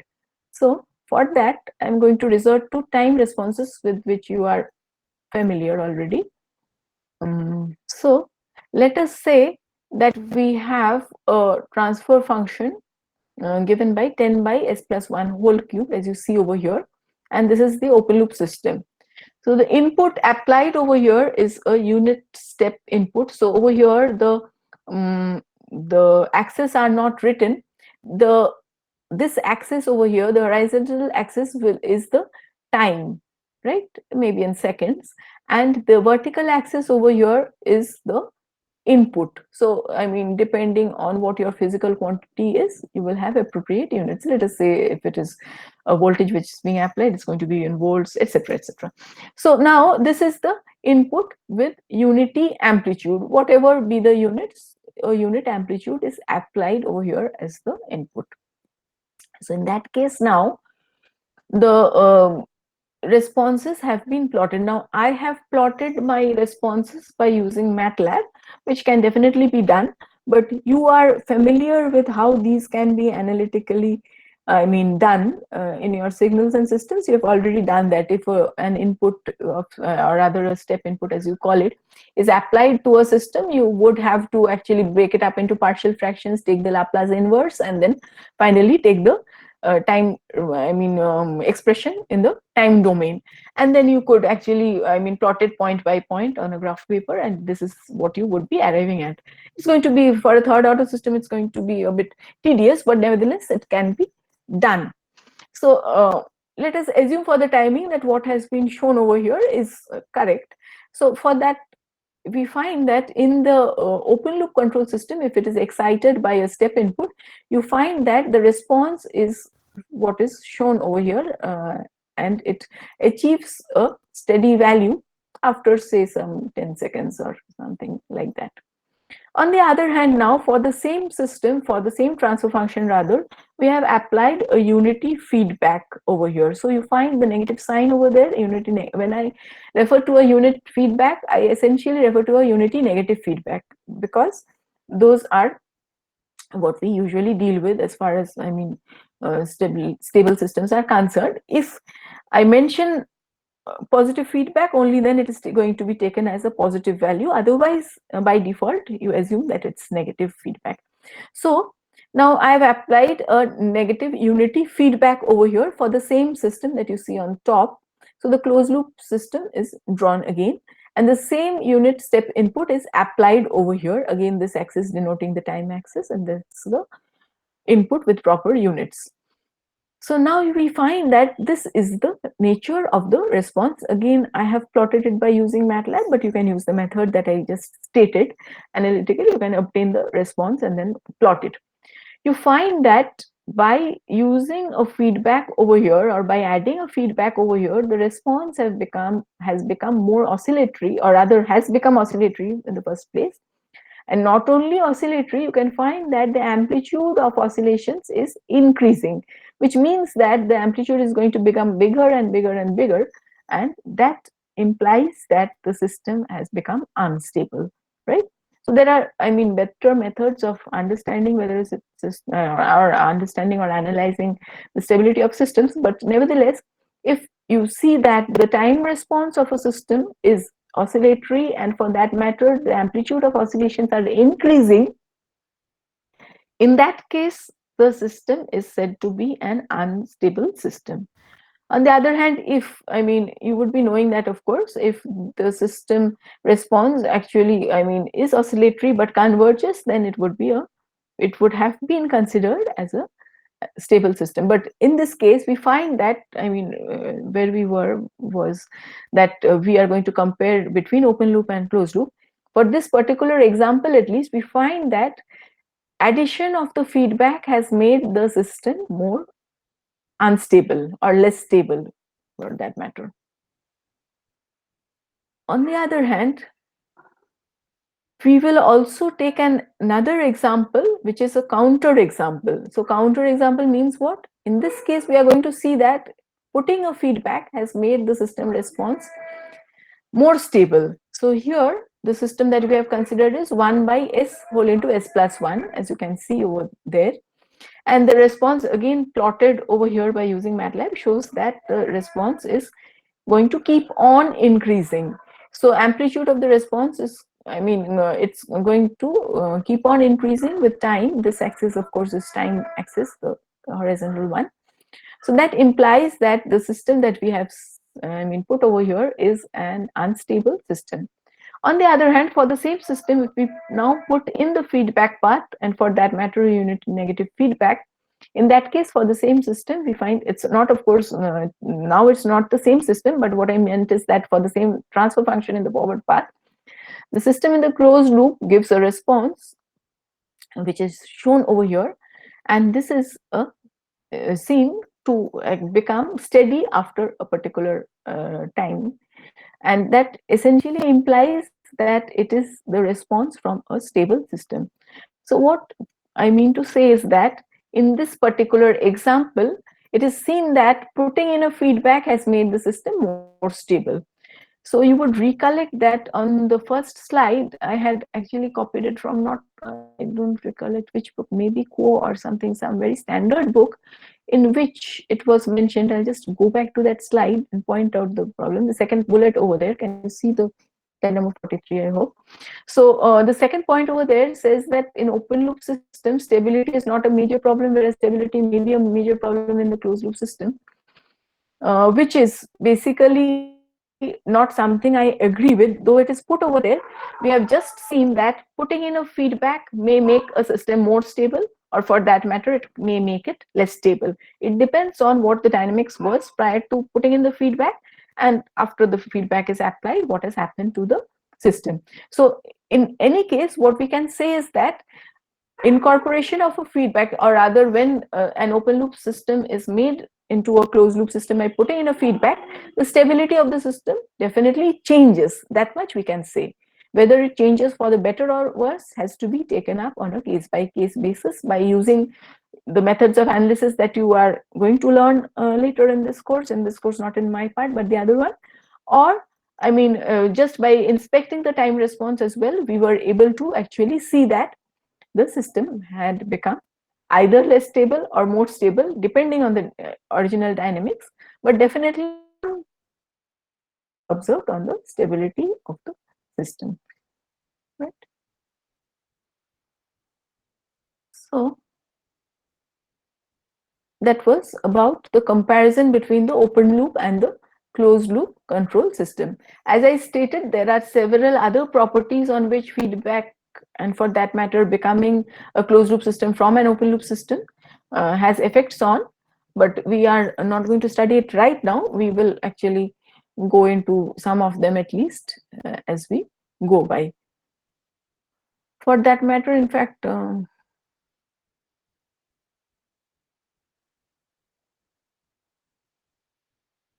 the second point over there, second point meaning the third bullet, that is feedback affects such properties as. The second point, overall gain, you can just, I mean, this one you can directly check yourselves. You can just take it down as a homework. Just see what happens to the overall gain by adding a feedback. So I'll tell you how to do that, but you would have to do it yourselves. Just, I mean, draw a block diagram like this one, but in the first case, what you do is you put in a gain k over here in the forward path, and then what would be your output to input transfer function? It would be Cs by Rs is equal to just the plain gain k, right? Now, if I put in the feedback, and for that matter a unity feedback, that is a value of 1, that is gs that is hs equal to 1. So my gs is now equal to k and hs is equal to 1. So what is the Cs by Rs now? 4 by 5. K Four by seven, one. K by one. K by 1 K by- plus k by 1 plus k, plus K right? by K. 1 by K. 4 not. K by 1 plus k. So now can you tell me, of course would definitely be able to say that k by 1 plus k is going to be essentially different from what k was, right? And is it lesser or more, depending on, I mean, your say if you have a k value of 4 itself. So now if k was 4, now the overall gain has changed to 4 by 4 plus 1, which is 4/5. So k was 4 earlier, the gain, overall gain of the system was 4 earlier, now it is 4/5. So it has definitely decreased, right? So similarly, now, I mean, you can, I mean, understand that if you look at the overall gain, by putting in feedback, the overall gain of the system is definitely going to change. So we actually just looked at a very simplistic system in which the simple gain was what we just considered. But even if dynamics is present, a similar sort of analysis can actually be done, and you would be able to see that the feedback has affected the overall gain of the system. So I'll just maybe do one or two. I'll talk before this one. Okay, so coming back to a unity feedback system, this system, as you can see, is simplistically drawn. Now I am on slide number 53. Okay, I hope you are able to see that. So you have the forward path transfer function being denoted as GS, and the error signal is denoted as ES, right? So if I were to find out the error transfer function, which is ES by RS, error transfer function, you can do it. It will be 1 by 1 plus GS. It can be found out. We will be requiring the error transfer function in several cases that we study later on. That's why I asked you to derive that. On the other hand, the closed loop transfer function, that is the second bullet over there, you are already familiar with. So for this unity feedback system, you would have the closed loop transfer function as GS by 1 plus GS, as you can see. In this case, you find this call out over here denoting that ES is the error signal. Because I have a unity feedback over here, I can safely term my actuating signal either as actuating signal or as error signal. It is the error signal because ES is equal to RS minus CS only. There is no other factor which has to be taken into account because it is a unity feedback system. Which is, of course, I mean, physically, if you want to think about it, the quantities are the, yes, the input quantity and the output quantity are compatible quantities. I mean, if the input is a temperature, output is also a temperature, and so on. And the range also, I mean, is comparable. So that I was able to, or rather this error detector was able to just compute ES by taking RS minus CS, which is going to be the case in case you have a unity feedback system. Now, okay, if there is non-unity feedback, what happens? So non-unity feedback systems, you would see that there would be a non-unity element in the feedback path given by Hs. So now that is the top block diagram. You find that I can no longer denote the output of the error detector as Es, which is the error, but I have to denote it as something else. From this point onwards, we denote the actuating error signal or the actuating signal as E suffix As to make it look different from the error signal, which is Es. So Es is a plain difference between Rs and Cs, whereas EAS is the actuating signal and has to take care of the incompatibility, meaning that EAS is equal to Rs minus Cs into Hs, where Hs may have, would have in general some dynamics. So in this case, you find the top diagram I'm referring to, the closed loop transfer function is given by Gs by 1 plus GSHs. You already told me that. The actuating error transfer function, if you were to calculate, you would find that EAS by Rs is the actuating error transfer function, which would be seen to be 1 by 1 plus GSHs. Now, here, in this case, the top diagram, we are unable to see the error signal, or the error signal is not directly visible. I'm repeating what I said. In the top block diagram that we see, you cannot see the error signal. What you see as EAS is the actuating error signal. So now if you were to analyze the error of such a system, what would you have to do? You cannot take the actuating error and pass it off as error. It is not to be done. What has to be done is that in such non-unity feedback systems, you would have to convert it into the equivalent unity feedback system and then see the error transfer function and do the analysis. So for that, if I were to convert this system into the equivalent unity feedback system, the equivalent unity feedback system is shown in the bottom block diagram, where I have the forward path block as a transfer function G suffix ES denoting the equivalent transfer function and a unity feedback.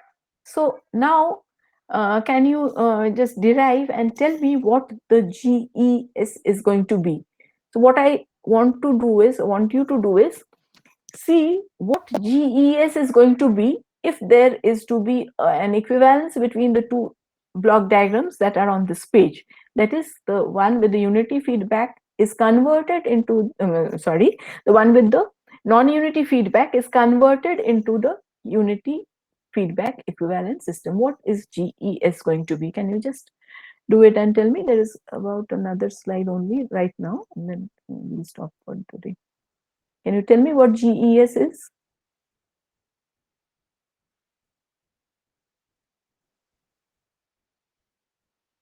No, Rs minus Cs by Es. RS, nah. No. The GS by 1 plus GSHS minus GS. Yes, something like that. I'll show you what it is. Basically, what I'm asking for, I think some of you may have misunderstood it. What I want to ask you is that equivalent GE such that the top system and the bottom block diagram both are equivalent. So I got one answer which is correct. This is the one. G equivalent is GS by 1 plus GSHS minus GS. So that if that GE is put in over here in this block diagram, and the unity feedback would result in the non-unity feedback system that we started off with. Okay. So if you are on, anybody has any confusion regarding this, you can ask me, because we would be depending on this when we do our error analysis and so on. So what we have effectively done is we have converted the non-unity feedback system into the equivalent unity feedback system. So what has been achieved by doing that? Now, if we have an equivalent unity feedback system, here we are able to denote the output of the error detector as ES, and that ES will be equal to RS minus CS. So RS minus CS is now going to give me the error signal. I can look at my error transfer function, which is ES by RS, and do any analysis based on that if that is required, which is something that we would be doing from time to time. In fact, when we are doing the error analysis, that would be coming in. But right now, I would stop here for the day. and put off the rest for the next class when we have it. Any queries on ma'am this? আগের And then স্লাইডটা we'll একবার discuss দেখাবেন, it. আগের স্লাইডটা একবার দেখাবেন ma'am. হ্যাঁ হ্যাঁ হ্যাঁ বলো।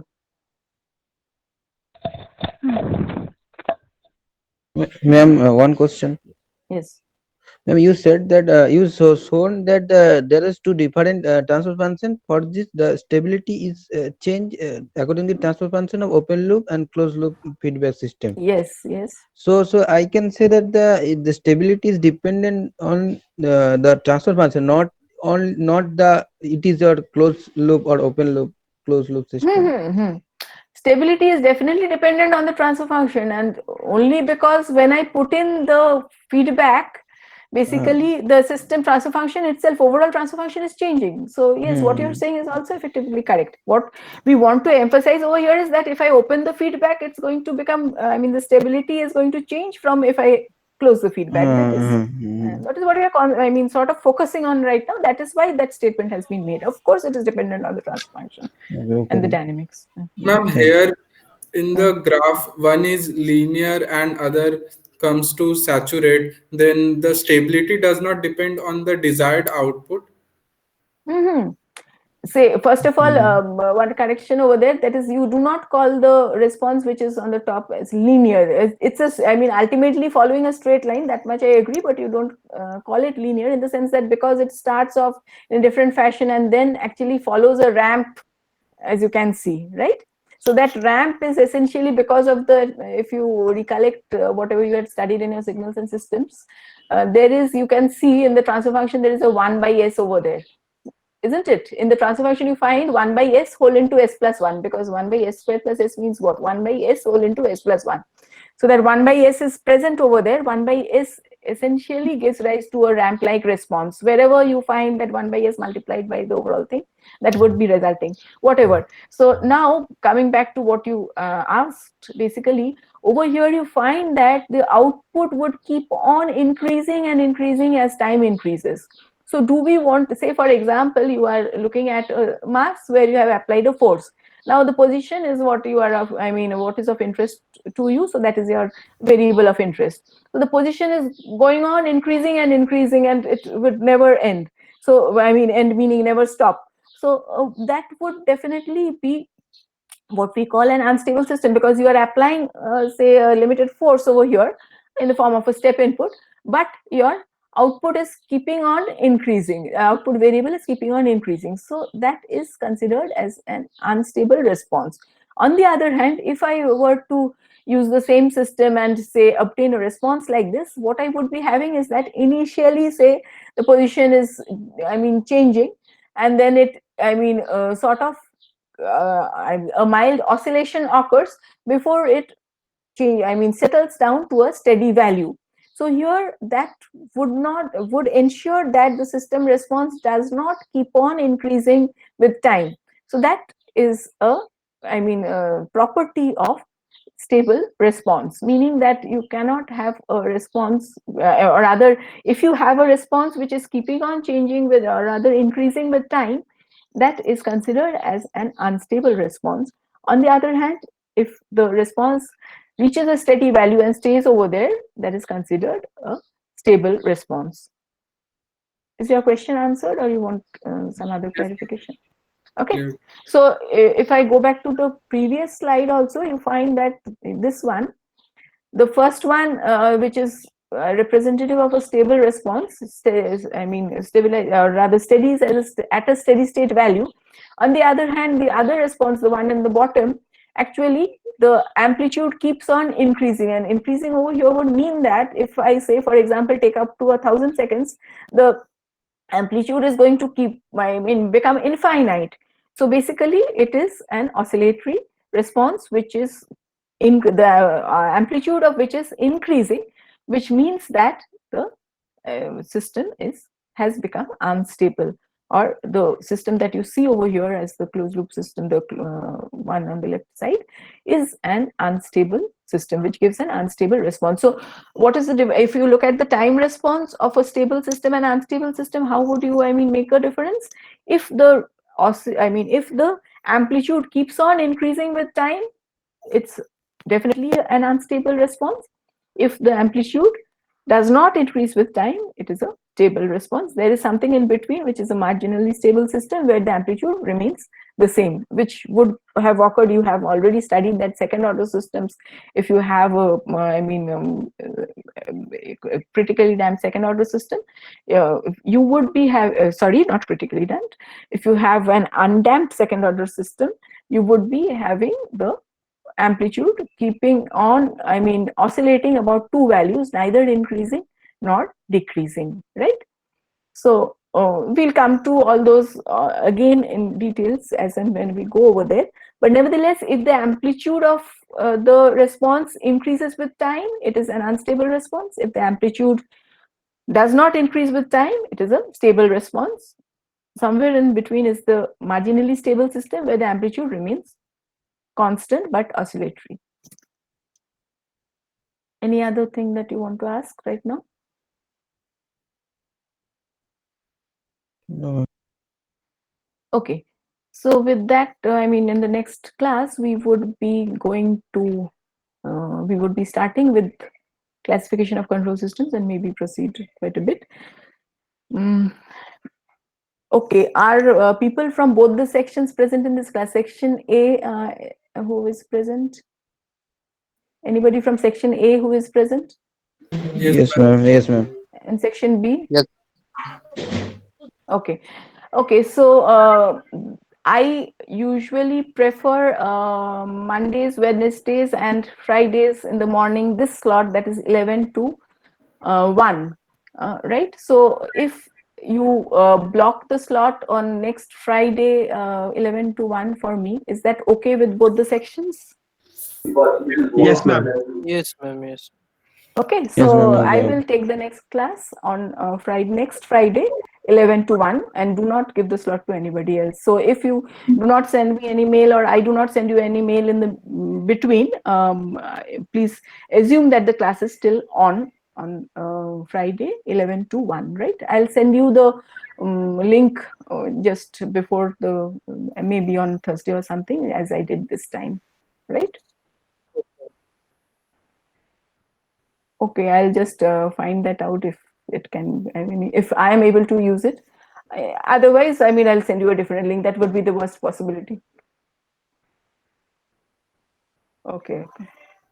Okay, fine. So that can be done. Okay. So thank you all. Thank you, ma'am. Thank you, ma'am. Okay. Thank you. Bye.